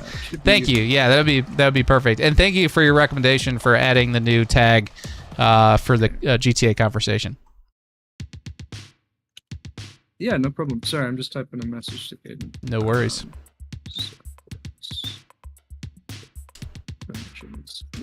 Fixing. Very emoji. Anyway, hello. I'm not sure Hello. what to say next. I mean, I got slightly sidetracked by that. I do apologize. Hello, No worries, man. No worries. Hey, Cannon. How you doing, buddy? I'm doing good. How are you? Good. Did you just join the live stream? I've been wanting issue with permissions for soundboard. Yes. Apparently. Yeah. Go I ahead. just tested it with the banana phone MP3. All you need to do is go into server settings and go to permissions for everybody. Yeah, you know what you're doing. Gotcha. I will get that fixed right now. How are both of you guys doing? Thank you, brother. No, What'd you say? I'm still. I said, how are both of you guys doing? Good. Doing very good. Good. It's a good Whiskey Wednesday. It's always a good Whiskey Wednesday. Although I am out of ice. So tell you what, Pixie, why don't you take over this stream for the next 30 seconds? I'm gonna go grab some ice real quick. I'll be right back. All right. Welcome to I don't drink whiskey, so it's gonna be a Pepsi Wednesday for the next 30 seconds. Pepsi's better than Coke. I'm sorry. If it's cold. If it's cold. If it's cold. No, you're right. You're right though. Pepsi is good, but only cold. Coke is good hot. But that's a controversial take in its own right. I said Coke is good hot, but no, I heard you. I'm just having a difficult time processing what you said. Oh yeah. Don't mind me.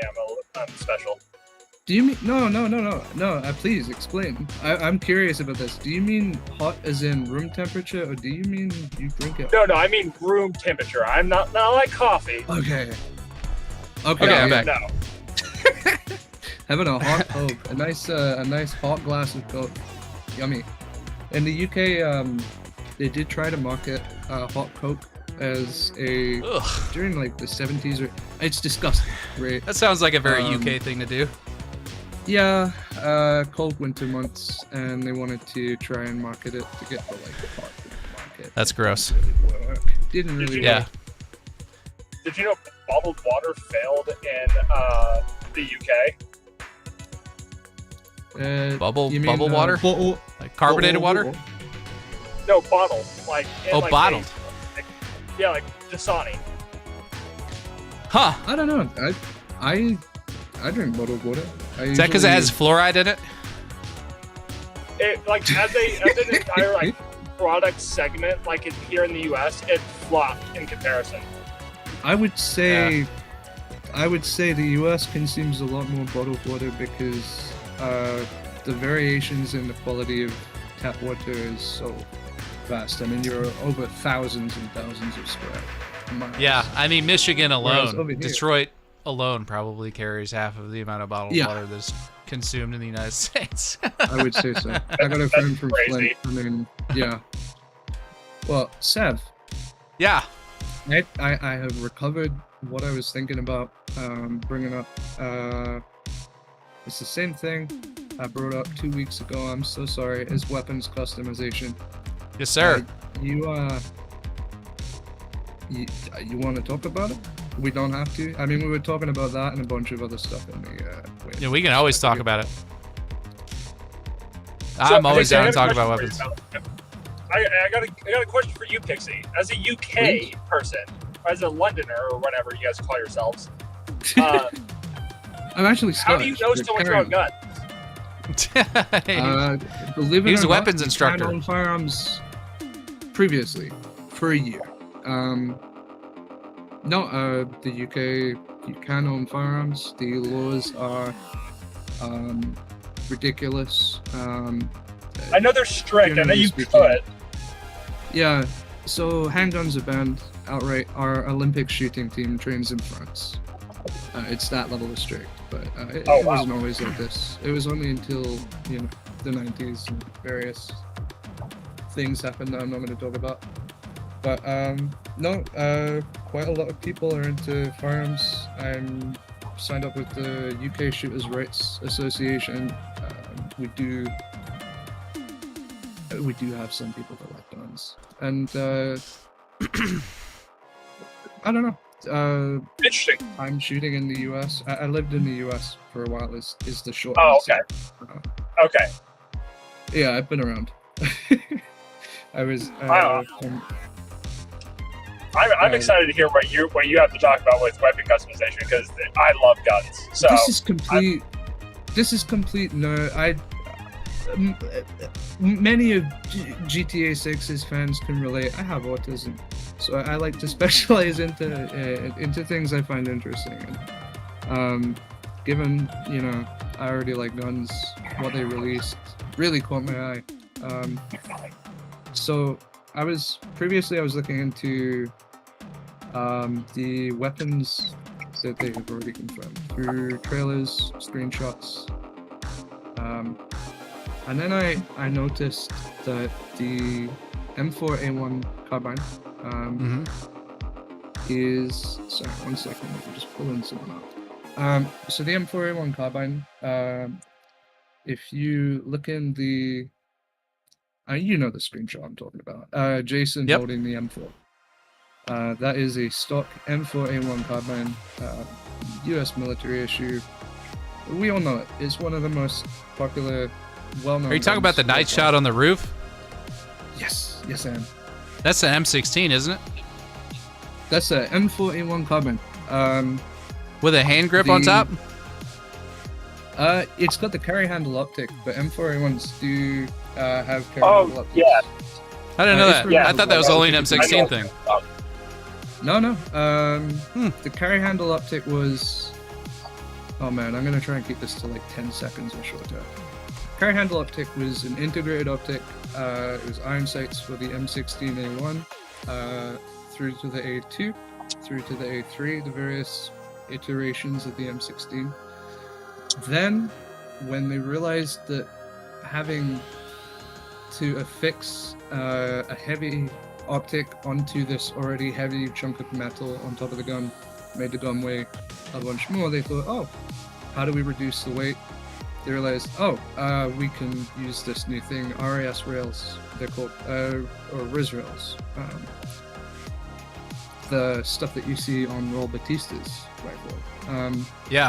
It basically just means you can screw it on, unscrew it. But the M4A1 by default comes with a carry handle optic because it's traditional, I guess. Okay. I actually don't know.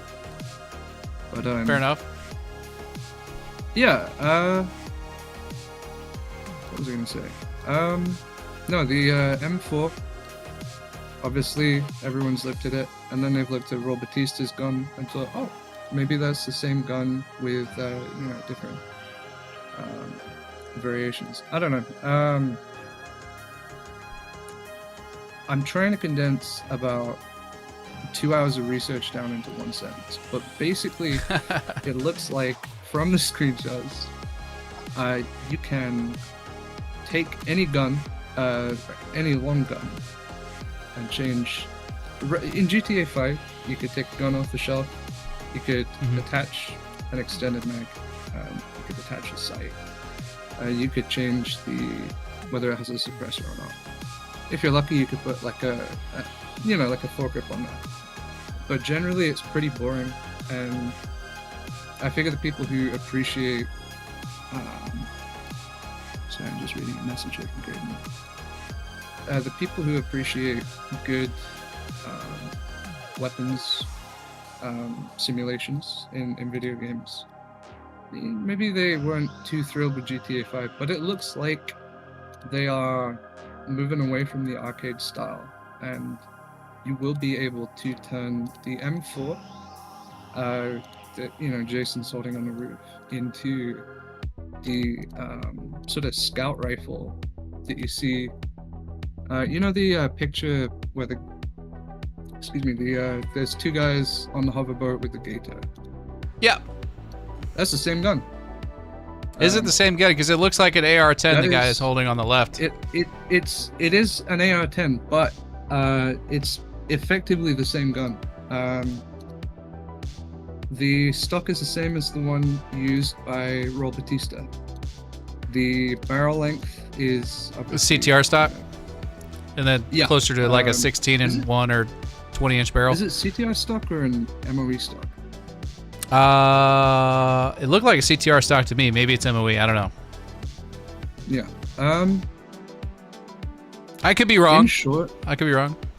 I'm probably, they're very blurry pictures, but it could be either, and it doesn't super matter unless you're into like the minutiae. I'm just an American living in the Southeast, man. I don't know anything about guns. Yeah. So my question is if we're gonna have like this massive amount of weapon customization, does that, how deep are they gonna go? Can we change where the foregrip is on the gun? Like, can we move it closer to the mag well, probably or not. further out? Can we change the stock length? Like, well, the reason I ask mainly about like the stock length is my real question is because the conversation earlier about the guns being more concealable, and if you can shorten your stock, if you have like an adjustable stock, if you can shorten it, it would allow you to do more of an AR pistol.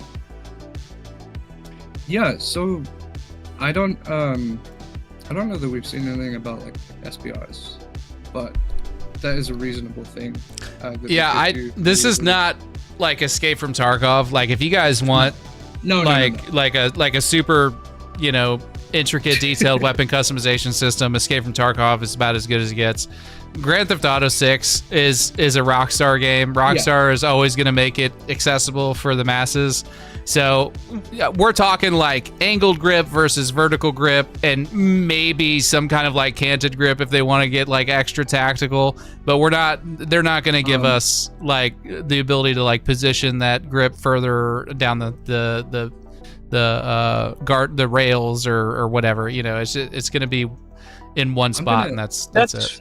I'm gonna eat my words. I think that's fair. I would like to be able to see, like, you could go to the gun store and change the length of your stock, the position of your stock, and it like kind of sits there, just so you can make like an SBR style, so it's more concealable or whatever. Maybe it takes up less space in your storage locker or in your car or in your duffel bag or whatever.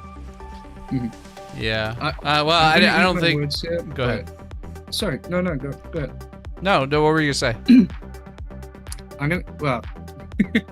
In a few months' time, I will either eat my words or, be vindicated. But I don't expect the level of detail that we have in, a game like Escape from Tarkov, which is built from the ground up to simulate firearms, right up into the massive annoyance of having to clear a stovepipe, which for some reason is 3 different keybinds. I mean, it's not that hard.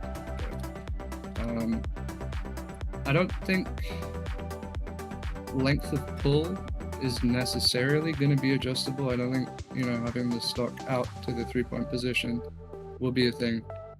But the thing you said about rail covers is what kind of got me thinking about this, and thinking like, okay, well, how personalized can't talk to me. How personalized is it going to be? Yeah. Yeah. Can you make your weapon to you? With rail covers? Yeah.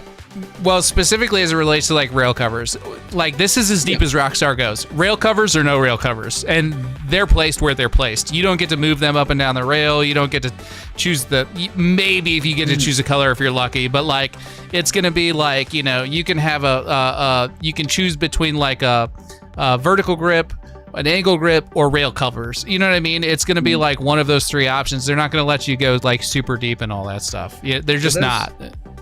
That's, I mean, probably not, but that's the thing. I mean, there are brown rail covers on the rifle in the third image in GTA Discussion. There's a black one on the second image, and there are also, annoyingly, to the contrary of that, a couple of different screenshots from various stills in the trailer, which might just be NPC weapons, which might be more unique. Could be. Where it looks like the foregrip is in a slightly different position. And I'm holding out hope for something so minute that I will probably ignore it after the first 10 minutes of gameplay. Yeah. But I feel like, I don't know, they've got a pretty good groundwork framework for this kind of stuff with Red Dead 2. And the level of customization in Red Dead 2,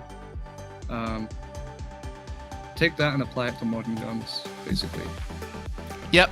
Yeah, with a slight step forward as far as like more options. Yep. And more guns to customize. I think you're right on the money with that, brother. Right on the money. Yeah. Well, was there anything else you wanted to add before I get to the next person in the chat? Yeah, you know what, it's okay. There was a couple of things we were talking about in the waiting room, but I will let you talk with them about that, rather than taking up time yet. But thank you for having me on. Of course, man. It's always good to talk to you. Be sure to call in next Wednesday and we can talk about whatever we didn't get to this time around. I just don't want to keep people waiting too terribly long. No, of course. Because there's a few more people in there that I got to get to. But I appreciate you calling in, man. It's always good to talk to you. I hope you have a good rest of your week. Yeah, you too. Peace, man. All right, we'll see you, buddy. Okay, I have no idea who is next in the chat, so we're now pulling at random. I know that Wade, let's see, hold on, let me disable streamer mode. We got Big Chris, Wade, and Fallen Rays. I don't know of the three of you who was next in line, so I'm just going to go in alphabetical order. We're going to bring Fallen Rays in. Yo, Fallen Rays, what's up, man? Yo, how's it going? I'm doing pretty It's going, good. man. Hope you're well. I am well. It's Whiskey Wednesday. I'm always well, man. Hell yeah. Hell yeah. Oh, you hear that? That's one of my peacocks. You got a peacock? Yeah. That's funny. I got a couple. I hear they're kind of like a nightmare to keep. Is that the case? No, I mean, sometimes they're annoying, like just then. I mean, he was probably screaming because there's a loud truck going by or something, but other than that, they're not annoying, they're cool. That's beautiful. Funny. Well, you guys, we never know what we're going to see on Whiskey Wednesday, so we got peacocks calling out in the background, so. That's cool. So what's up, brother? What up? We're just talking in the voice chat about a bunch of stuff like physics and graphics and stuff like that. Nice. I'm excited. For new things and the carrying, the new carrying system and inventory. Yes. Yeah, it'll be really nice to have more immersive, realistic carry system, I think, in a grounded, more modern experience like Grand Theft Auto.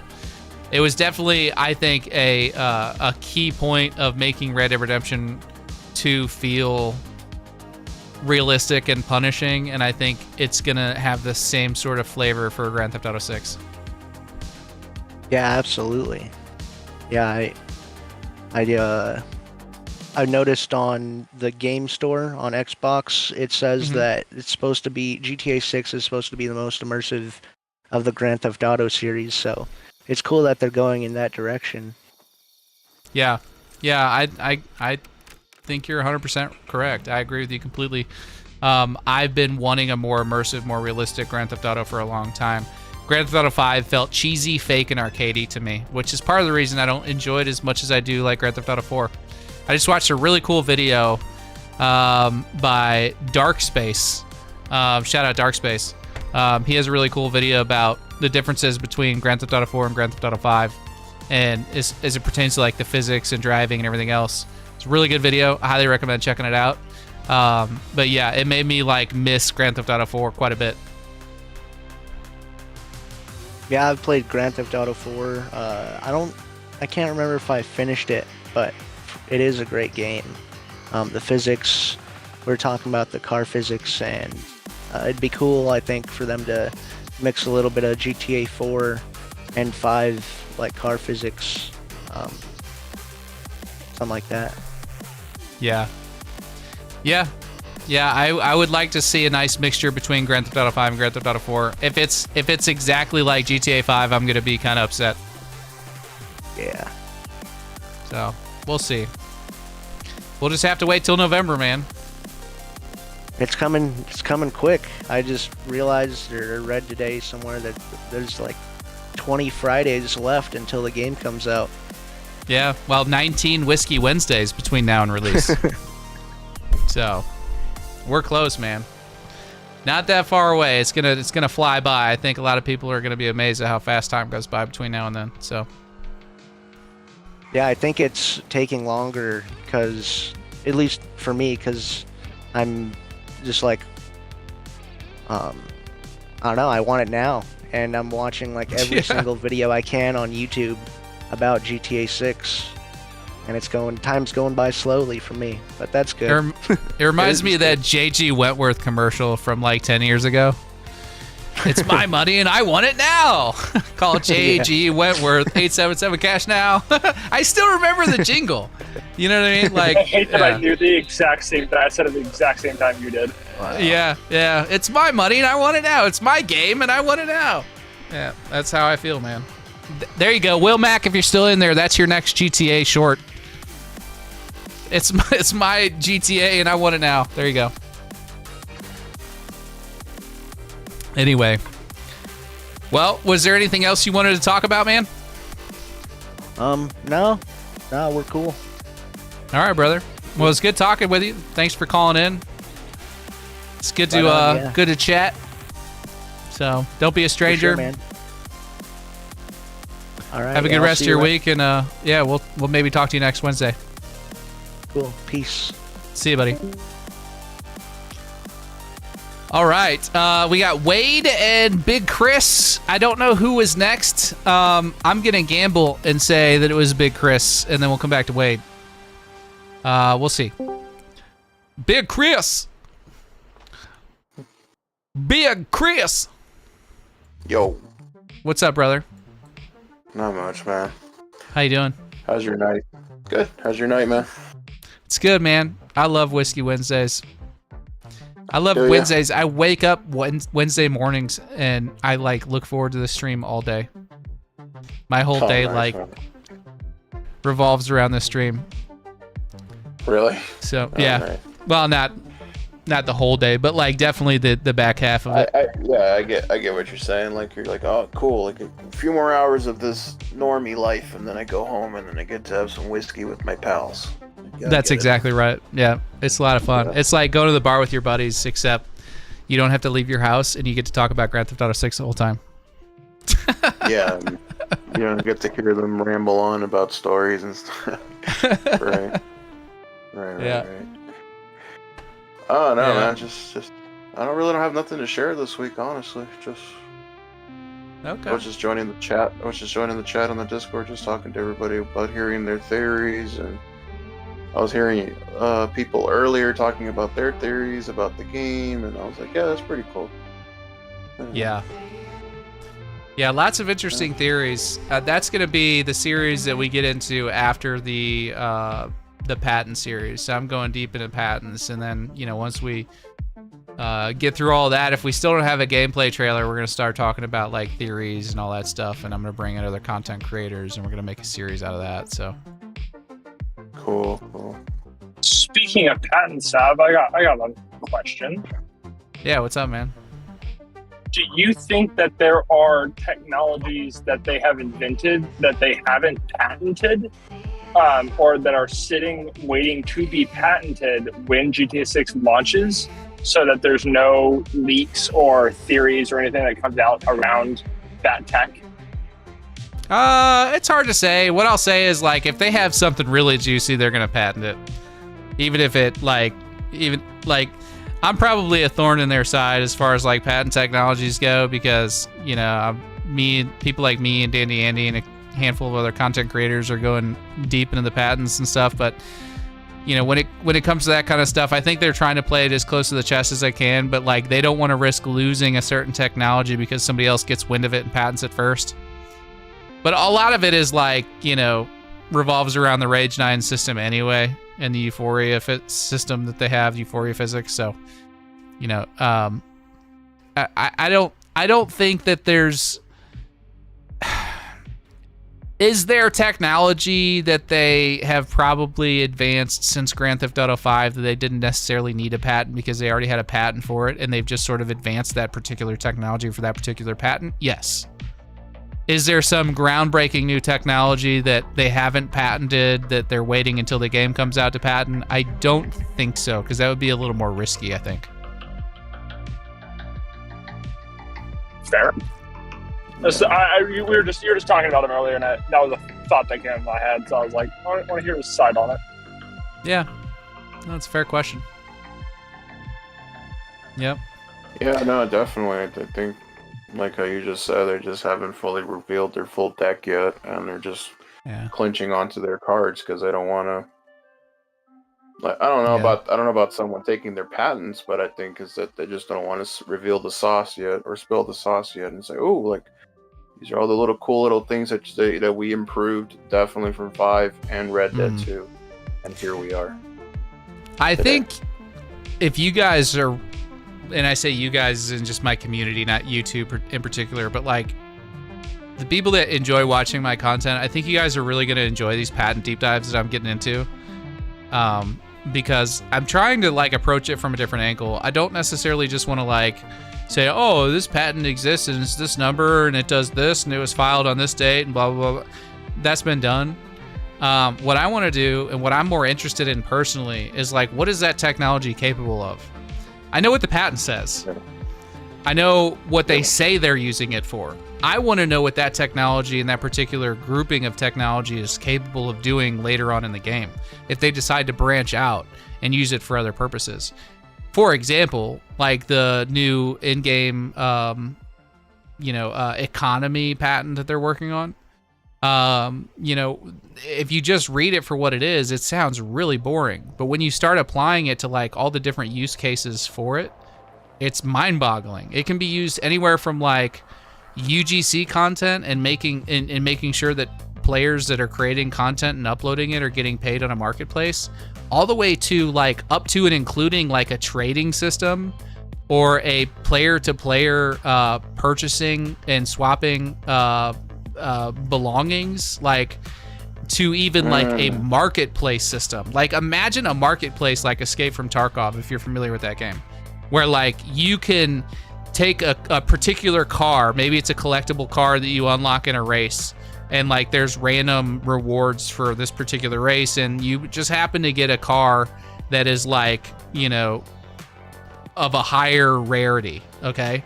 And you want to sell that car because you have no interest in it. Well, the system that they've patented would technically allow them to create a digital marketplace where players could go and sell that particular vehicle to the highest bidder in that marketplace. That's not to say that they're going to do that, and that's not to say that doesn't bring a whole laundry list of problems, but the technology allows them to do that. You see what I'm saying? So, like, by patenting a certain technology, like, Rockstar could totally be doing this, where it's like sleight of hand. They're like, here's the technology that we're patenting. Here's the reason we're giving you for why we're patenting it, but we're actually using it for XYZ over here. You get what I'm saying? Yeah, so that's what I do. it like really opens up the possibilities for like what this technology can do, and that's what I want to explore and look at. So that's what we're going to be doing with this new patent series. So, well, I mean, go ahead. Sorry. Yeah, I was just going to ask. Can you give a Can you give a like spoiler, I guess, to what the first one's about?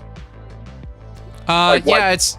I talk about in the first one we're talking about the one I just mentioned, like the in-game economic overhaul, which ties back to several things, but the main ones being a more stable economy. Like the economy system, the way it works now, especially for GTA Online, is like the heist payouts, the mission earnings, the real estate sales, the car purchases, the gun purchases, all that stuff is like running on the same system. They are separating all of that and making it so, you know, like if there's an issue with a particular heist payout after a mission, it's also not client side anymore. It's going to be server side. So like a lot of the like duplicating things that we've seen with people like making buku money on GTA Online by using the dupe glitch, that's gone.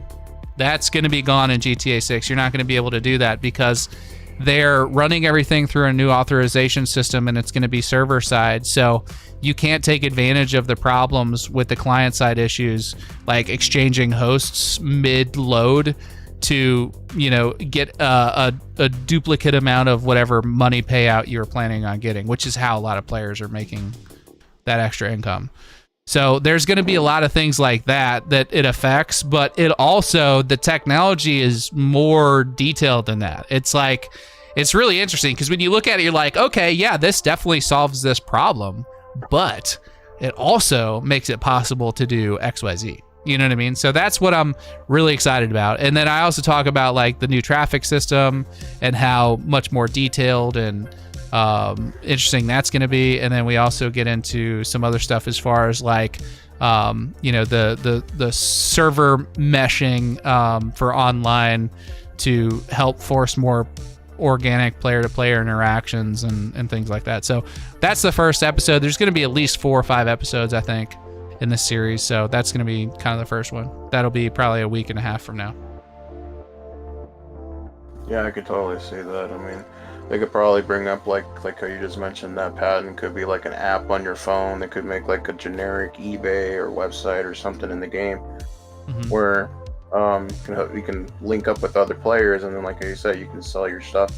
Yeah, because initially that was in online a long time ago. I mean, you could literally give money to people, but the reason why they removed that is because of the whole money drops that they used to do, and they just got rid of it. They that's what they said. Yeah. The real reason they got rid of it is because they saw an opportunity for shark cards. They're like, oh, well, instead of like players making all this money and giving some of it to their friends, why don't we just sell them the money? That's really what happened. That was the real motivation behind that. So, I mean, do you think money sharing will come back then? If it does, there's going to be limitations and guardrails in place to prevent like people from transferring extreme amounts of wealth. You know, I don't know if there will be like straight up peer-to-peer transfers or it's going to be, you know, something else, but all of that is to say that, you know, Rockstar is going to do what they want to do at the end of the day. I'm just pointing out the potential for the technologies, you know what I mean? Not necessarily making a case for them to do it. Yeah. Yeah, I mean, definitely they're going to, like, especially nowadays, I mean, they're improving more on their anti-cheat, so... Yeah. I think 6 is going to have like a more advanced anti-cheat, so like how you say, where it does give you the illusion of a freedom, but everything is still heavily guardrailed behind the scenes. Yeah. So. Yep. You're not wrong, man. You're not wrong. Yeah, just the wrong words, and I fumbled it. I mean, it's totally. You're right about the whole money drop thing. I mean, that's what they want, is to think that they, like how you said, the whole money, the whole shark card aspect of it. That's the whole reason why. Yeah. They just didn't want people, you know, they wanted people to depend on shark cards, not on other players. But Yep, that's exactly right. Rockstar wants to make money. That's That's why they're in that business. They're not in the business of making us happy. That's exactly right. Well, yes and no. I'll say they do a dang good job of making the game entertaining, so people want to play it, and they're going to monetize it. Everybody does. They'd be crazy not to. You just got to separate the game from the business, and understand that it's a business. They got to make money. They've invested a ridiculous amount of money in the development of this game, and they've got to make that back. Yeah. So, and they will. Let's just hope that it doesn't become too predatory, because if it does, I'll be the first one talking about it. So. Exactly. Well, man, have a good weekend. I'll give you a call next week then. You too, brother. Have a good one. It's always good to talk to you, Chris. We'll see you, buddy. See you later, man. See ya. Luke Devon with the $2.99 Australian says, have a good week, Sav, and everyone else. We are so close. That is exactly right. If you're heading out, Luke, it's always good that you're popping in, man. It's always good to see you. I think we got a couple more people to get to in the voice chat, or just one. Wade. Wade, you look lonely down there, man. You there? Yeah, what's up, Sav? What's up, buddy? Everybody else leave the waiting room? They did right after the last guy. Yep. Yeah. Well, how you doing, man? Good, man. Glad I got to. Last week was my first Whiskey Wednesday. Glad I got to make it in time for another one. I kind of joined pretty late last week. Oh, that's all right. We're just glad to have you here, man. You enjoyed them so far? Absolutely, bro. I came across your content a couple months ago, right before you started doing the deep dives into each location. And shout out to you, Sav, for your content and for the community you've built, and really looking forward to those patent videos. Well, thanks, man. I appreciate that. I mean, I can't take credit for the community. This is just an awesome group of people that came together. But I'm just glad you guys enjoy the videos. That's the main reason I do it. I refuse to make videos that I find boring or uninteresting. So if you guys see me go 3-4 weeks without an upload, it's either because I'm working on a big one or there's nothing really interesting to talk about. But you're never gonna see me just throw up slop. So. No, absolutely not, and that's what we all appreciate about you, is that you say this isn't your average YouTube clickbait, and you're one of the only people who's not lying about it. So we all definitely appreciate it. I appreciate you saying that. Well, I got a couple things for you, Sav. I got so first I wanted to talk about something with the Ultimate Edition, and everyone has their opinions on the price and all that. That's not what I'm here to talk about. There's one thing that kind of stood out to me that I feel like, I mean, I could obviously be the one that's incorrect here, but I feel like the content creators who have given their takes on it or said what they've said, I think personally they're incorrect. And it's the PTT Youngins gang compound raid. Ooh. They talk about... Yeah, okay, I'm perking up. What you got? Okay. So they say, all the content creators I've seen have said, like, oh, this is going to be exclusive to the Ultimate Edition. Mm-hmm. And what I got from that when I saw them do the pre-order announcements in the Ultimate Edition was, my logical progression was that if they have a compound or a headquarters, each gang probably has a compound or headquarters. Now, whether we're able to raid them is in fact one thing, but maybe, it pops up as like a side mission, like in RDR2 when you were in the camp, and it'd be like a homestead robbery, right? Yeah. So what I got from the description of the compound raid is that maybe there's potential for us raiding each compound of each gang, to whether that's part of a story mission or whether that's like I said, side content, whatever. But the thing that stood out to me was the line that said, if you raid them, you get special loot and like distinct contraband, right? Yeah. I'm thinking that the Ultimate Edition doesn't lock the compound raid behind the Ultimate Edition. It's the rewards you get from raiding it. You get more valuable stuff to fence. Okay, so you're saying that the raid function will be available to everybody, but if you raid them as an Ultimate Edition carrier, you will get more valuable items. That's what you're saying? Correct. That's where my thought process is, and of course we'll have to wait till the game comes out to actually find out. But yeah, that's where my thought process goes. Well, let's look. I'm gonna go to the website real quick, and I'm gonna read that again because you've piqued my interest here with that take, and I am curious to see if reading it again with that perspective can sway my perspective. I'm headed out, Seb. You have a wonderful night. You too, buddy. Thanks for popping in. Okay, so where are we at? We are PT Youngins.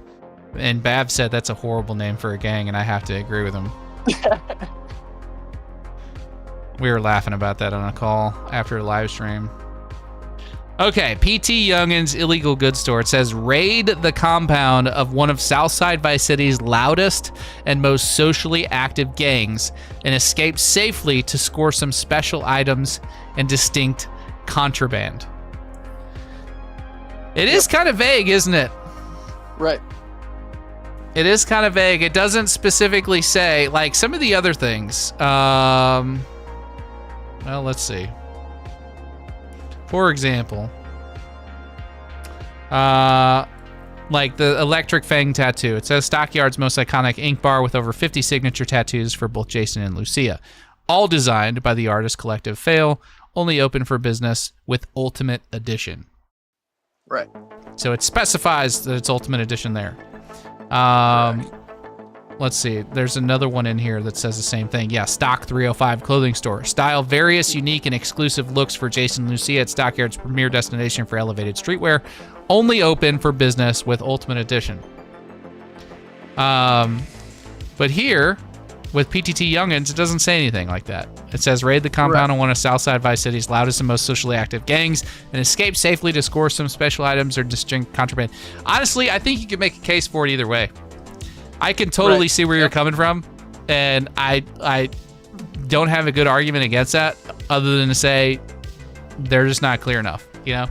Correct. Yeah, and I did see one screenshot on social media that was comparing the Ultimate Edition and the Standard, and it was kind of one of those standard posts where it shows all of the things that you'll get with the Ultimate Edition in both categories, and then like putting a check mark in the Ultimate Edition saying yes, you get it, putting an X in the Standard saying you don't get it.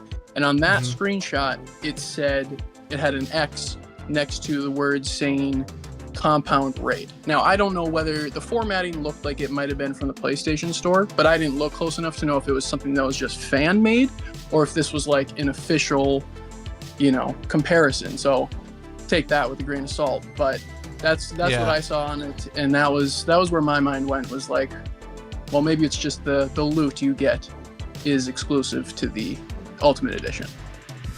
Yeah, I haven't seen that specific piece of media that you're talking about, that chart or that graph or whatever with the check marks or whatever. But if I had to guess, I would say it's probably fan made, or it's made by a third party like PlayStation Store or a website. I don't think that was official Rockstar. Because it's not on their website, and I feel like it would be on their website if it was, because I feel like it's a really good way to kind of explain to people what exactly the Ultimate Edition offers. But I don't see that. So, yeah, I mean, it's hard to say, man. This is kind of one of those things where it's like, I don't know if they're being intentionally vague or what, or if they don't know exactly how much of this they're going to lock off, and they're waiting to see exactly what the community's response is before they designate that. You know what I mean? Right, they're maybe listening into these conversations. I don't know. We don't know. But Rockstar, if you're listening, if you're thinking about locking raids, gang compound raids behind the Ultimate Edition, that's a bad move, Hoss. That's a bad move. Don't do that. I can understand maybe certain rewards for those raids being Ultimate Edition. That's different, especially if we're talking like mainly, clothing or tattoos or whatever, like that kind of stuff. That's fine. But, if you're talking about locking like a really entertaining gameplay mechanic behind the Ultimate Edition, expect to get severe pushback. Absolutely. So the other thing the other thing I wanted to talk about, and this is not, I should say this right away, this is not something I expect to be in the game. It's just one of those cool gameplay features you discussed, like, oh, what if they did this in the future? But as I drive around GTA 5 sometimes, when I go back to it, I think about how the motorcycle has, you know, if you push forward on the left stick, you know, you're leaning forward, you go a little faster. If you pull back on the stick, you know, you can pop a wheelie. Yep. I was thinking it would be kind of cool to have some sort of an option for that, for cars as opposed to motorcycles. Not to pop wheelies, that's a whole, you know, like lowriders, that's a whole, you know, its own thing.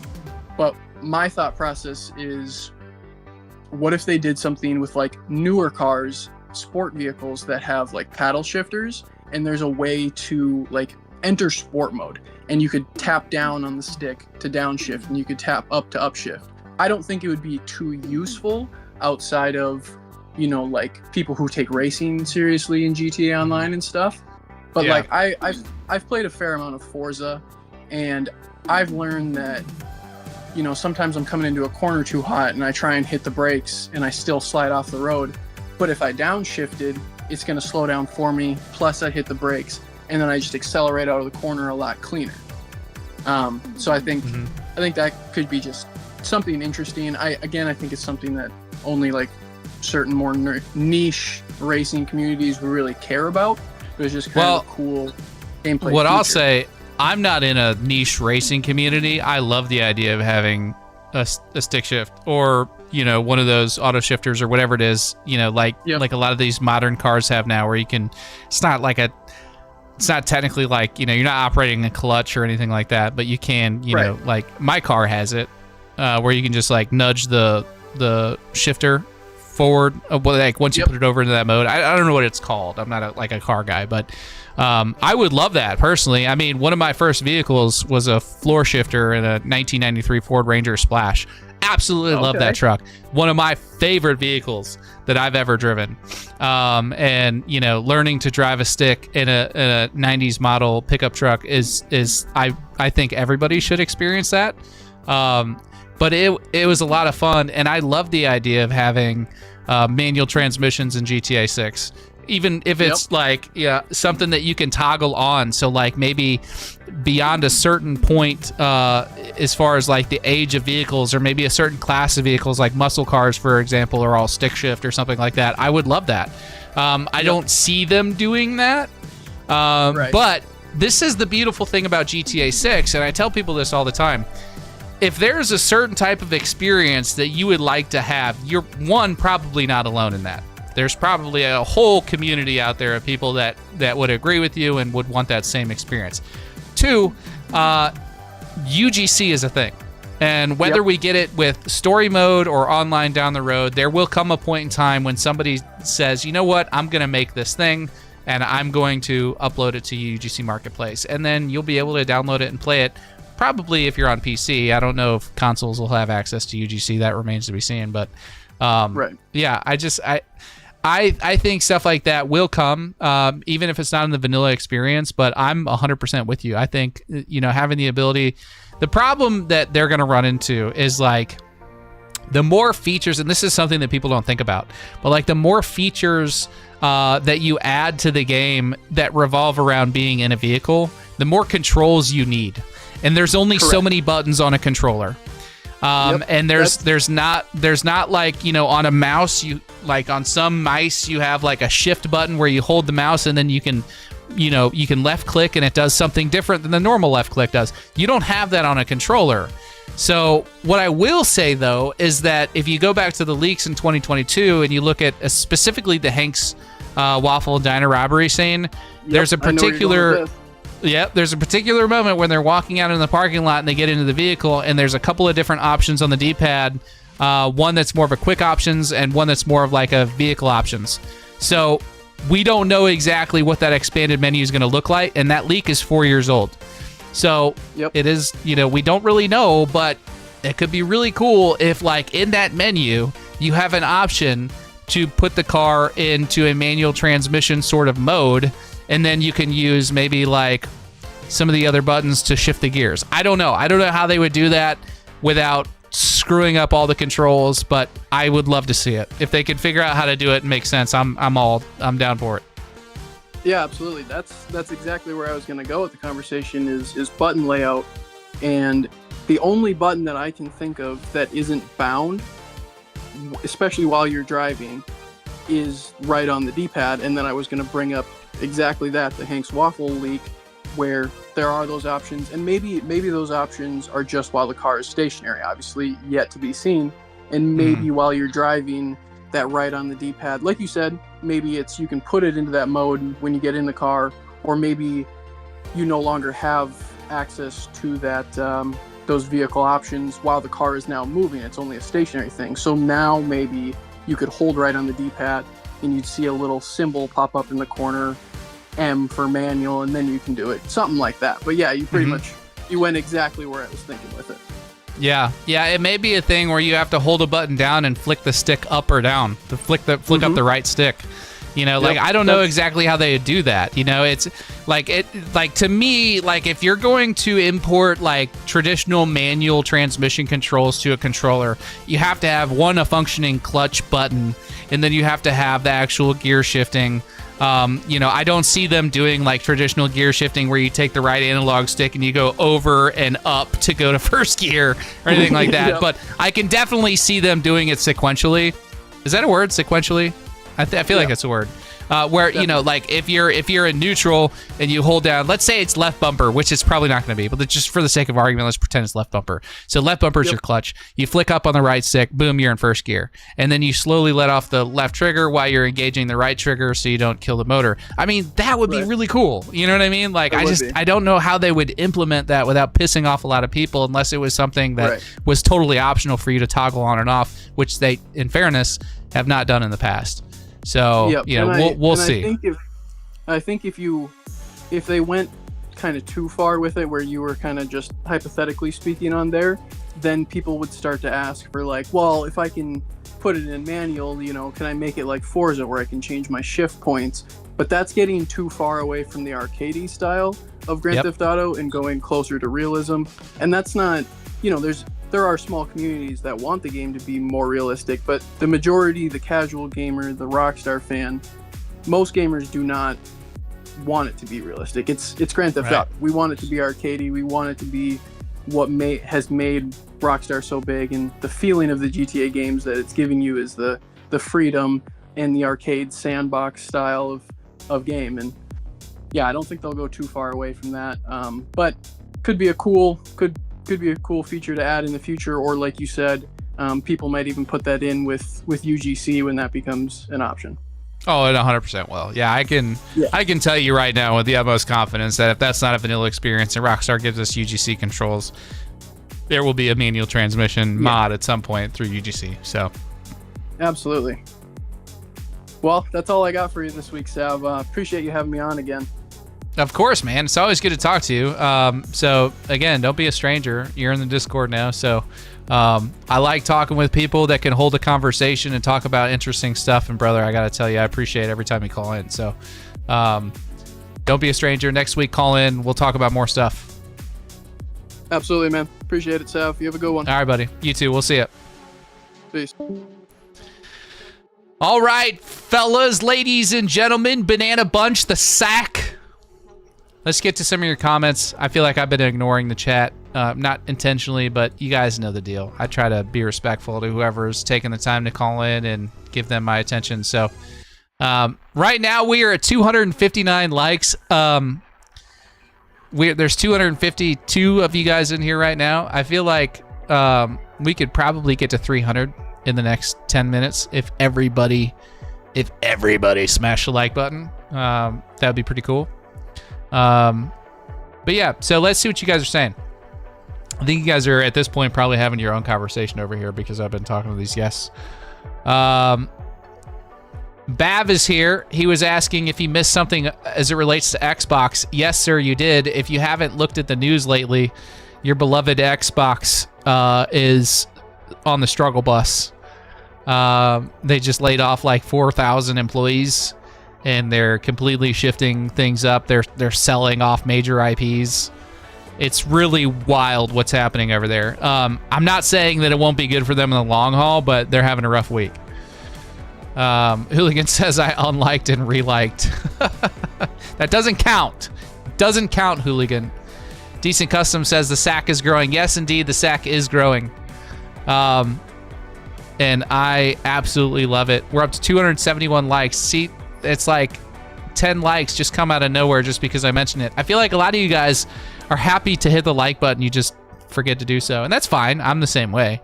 But I hope you don't mind that I remind you guys. But it does help a lot. That's the only reason I even mention it. I hate being that guy. It's like, oh, hit the like button all the time. But, like, it really does help. If it didn't help, I wouldn't ask you guys. So, Bav says, console gaming is cooked, man. I couldn't have phrased that better, Bav. Bav, will you explain to these people why PC gaming is so much better? I mean, I feel like I'm kind of beating a dead horse. I feel like they're probably tired of hearing it from me. And I don't necessarily, I'm not trying to like die on this hill, but I will. Roman Play says, don't forget to smash the like button and subscribe. Yes, if you haven't subscribed, if you're watching, definitely do that because we got new videos coming once every week. We got a new one coming out on Sunday or Monday. We've got like 3 or 4 days and the next one's coming out. That's going to be the final location video in the location series. And then we're going to do like a mashup. I'm going to put, let me ask you guys this. First of all, hold up. Let me look at the, so the poll that I posted at the beginning of the chat, which we've had a little over 500 people vote on. I said, if consoles go fully digital and continue increasing in cost, would you consider switching to PC gaming? Surprisingly, 48% of you said yes. I gotta be honest, I was expecting more people to say no. But that just goes to show that, you know, when you have two things of similar value, you guys prefer the one that has the better performance and more gaming. So it is what it is. Then 22% of you said, what's a console? You guys are my favorite people. Okay, so the last poll that I want to ask you guys real quick is, shit, what was I going to ask? What was I just talking about?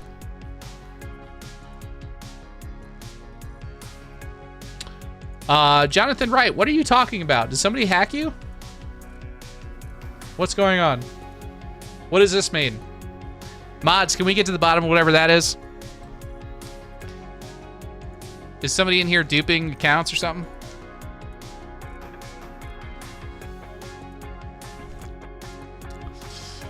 Bab says, for me, it's the cost. When I was a console gamer, the thought of a PC with an insane price tag put me off. Nowadays, you can buy a decent PC for the same price, if not cheaper than the consoles. Great point. Great point. Jonathan is trolling. Oh, okay. Well, if Jonathan is trolling, then boot that douchebag. What is he still doing here?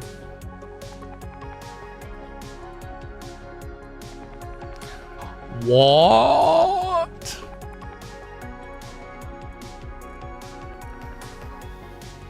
Yeah, if you're a what I call a shit disturber, you can go. Yeah, he's been sitting here claiming I hacked him and then he's calling the police. I have no idea. Okay. Give me the controls, I'll do it. I would have had a long time ago. Maybe we need to make Equalizer a mod. Here we go. And sorry for calling you Equinox earlier. I don't know what the hell I was talking about. Let's see.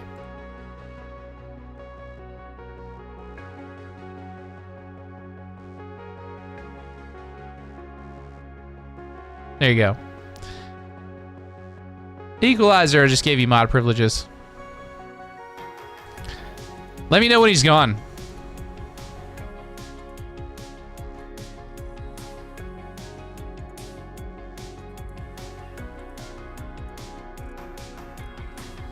I got a special button. Is he gone?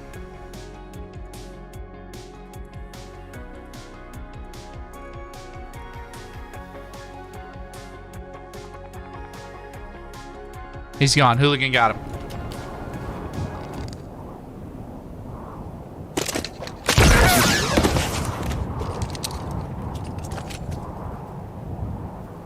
I love that button. I don't get to press it enough. I don't get to press it enough. All right.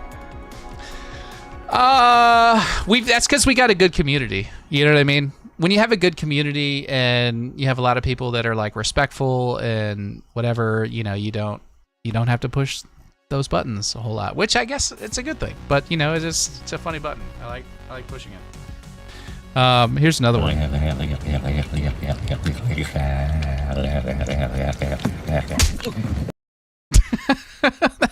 that one's pretty good too. I like both of those. Those are funny. Decent Custom says Jonathan thinks Jason is a cop. You are a worthless piece of shit! Get out of my face! You're fired.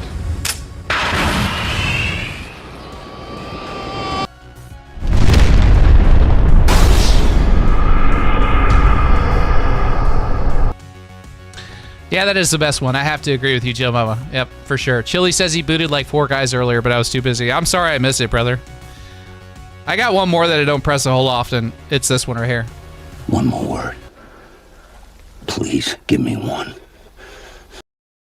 I always forget about that one.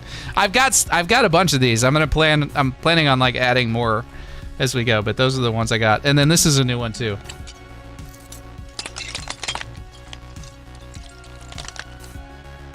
That's like my, frustrating stare into the camera and watch the glass crack kind of thing. I still haven't found like a best case use for that, but I just thought it was a cool effect. Do you guys have any? Let me ask you guys this, since we're like hanging out here, kind of chilling towards the end of the stream.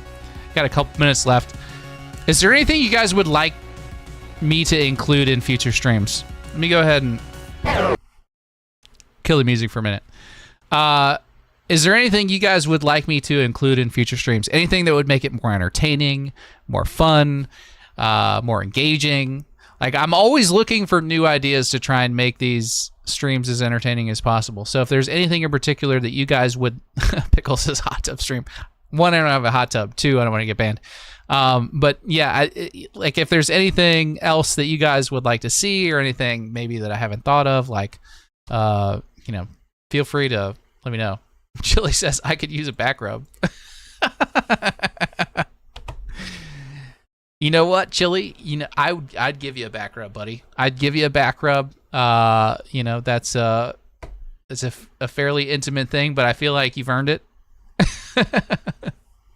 Sav, what's your favorite band? That's a hard question to ask, man. I feel like I have a different band for every like decade. Give me a decade and I'll tell you my favorite band. Sav cooking show, banana themed baked goods, banana split. That's funny.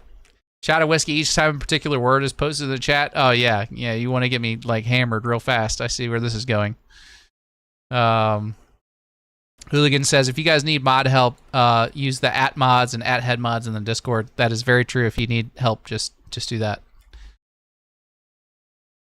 Anything GTA 6 related, I'm in, baby. Honestly, sounds good. I'd like to see you do a playthrough of Grand Theft Auto San Andreas. That's interesting.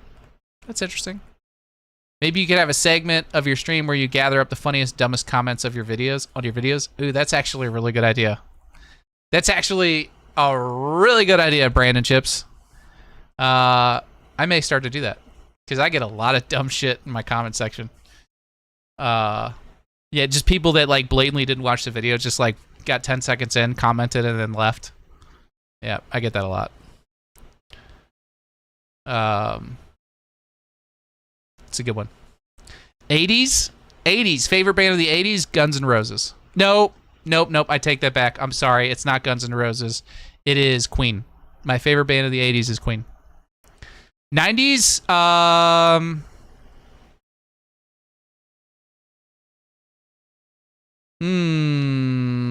That's a little harder.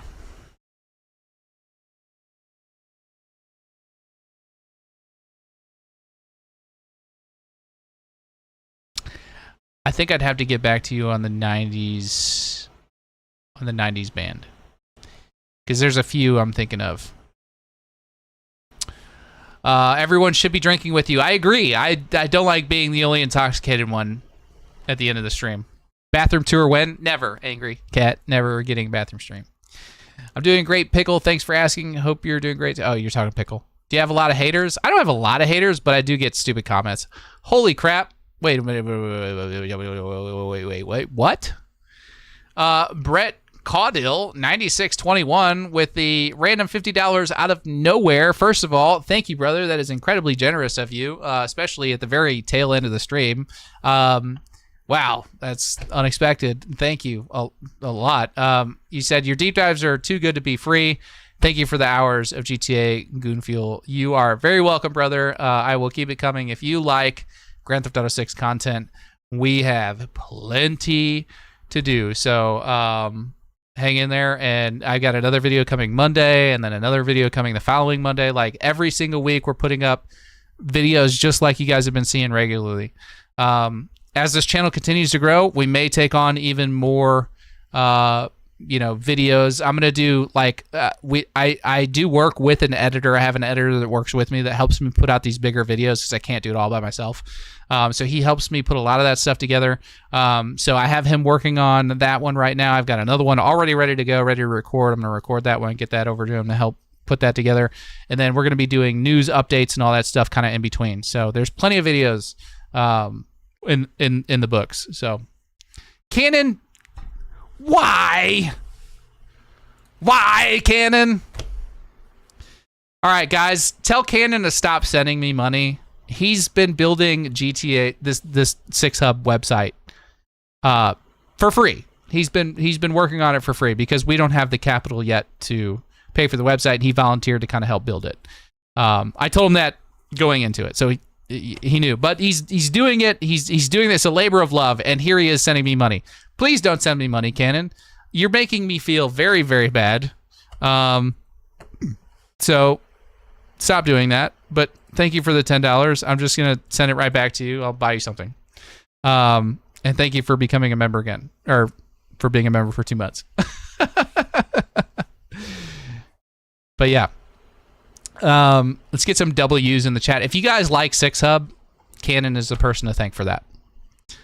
He busts his ass on that website, and he's very passionate about it. He's coming up with half the ideas that we implement on that website. So I am spending a lot of my time making videos, and I try to work on 6Hub when we have some free time and stuff. But Cannon is doing all the heavy lifting on that site. So shout out to Cannon. And if that wasn't enough, he's even offered to pitch in for the PlayStation 5 giveaway, which, by the way, I decided I'm going to go ahead and we're going to make it a PS5 Pro. We're going to be giving away a PS5 Pro on 6Hub. So if you haven't been to 6Hub yet, Chili just posted the link twice. Click on that link, go sign up. It's totally free. Doesn't cost you a dime. But we're going to be giving away a PS5 Pro on the website. There's going to be a giveaway. Probably we're going to announce it here in a week or two. We've already got it all set up. I just got to get the back end set up as far as like how we're paying for the PlayStation and all that stuff. But yeah, it's going to be fun. There's going to be a little like puzzle that you guys have to solve. Not a little, it's kind of little, but as a puzzle. It's a cool puzzle using the frame analyzer tool. It'll be lots of fun for some of you guys. But yeah, it's going to be really cool. So he says, there he is. He says, I do it because I love it. It's true. He does. He works really hard on this. He's got other things to do too. He's yeah. I don't want to like put his personal information out there, but he's doing a lot. Oh my god, dude.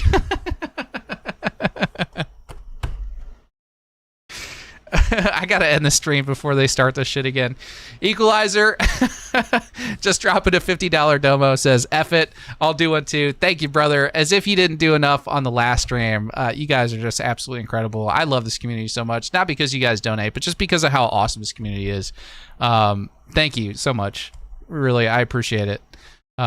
You're amazing. Yeah, that's one way to fast track into the Banana Bunch. So thank you. I really appreciate it, Equalizer. You've done quite enough already.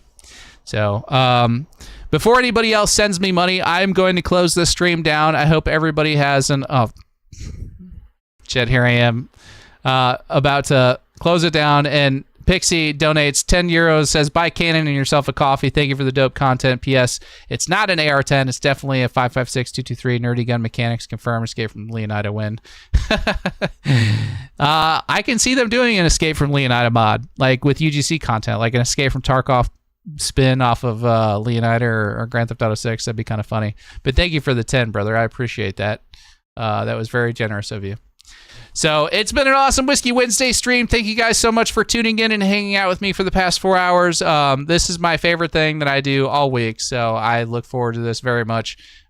Next week, we're going to be getting into some more of the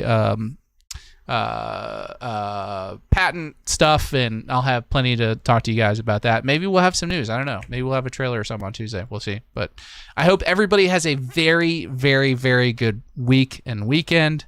Love all of you guys. Stay blessed. God is good.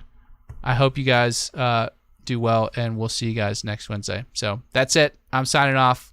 Have a good one. We'll see you guys.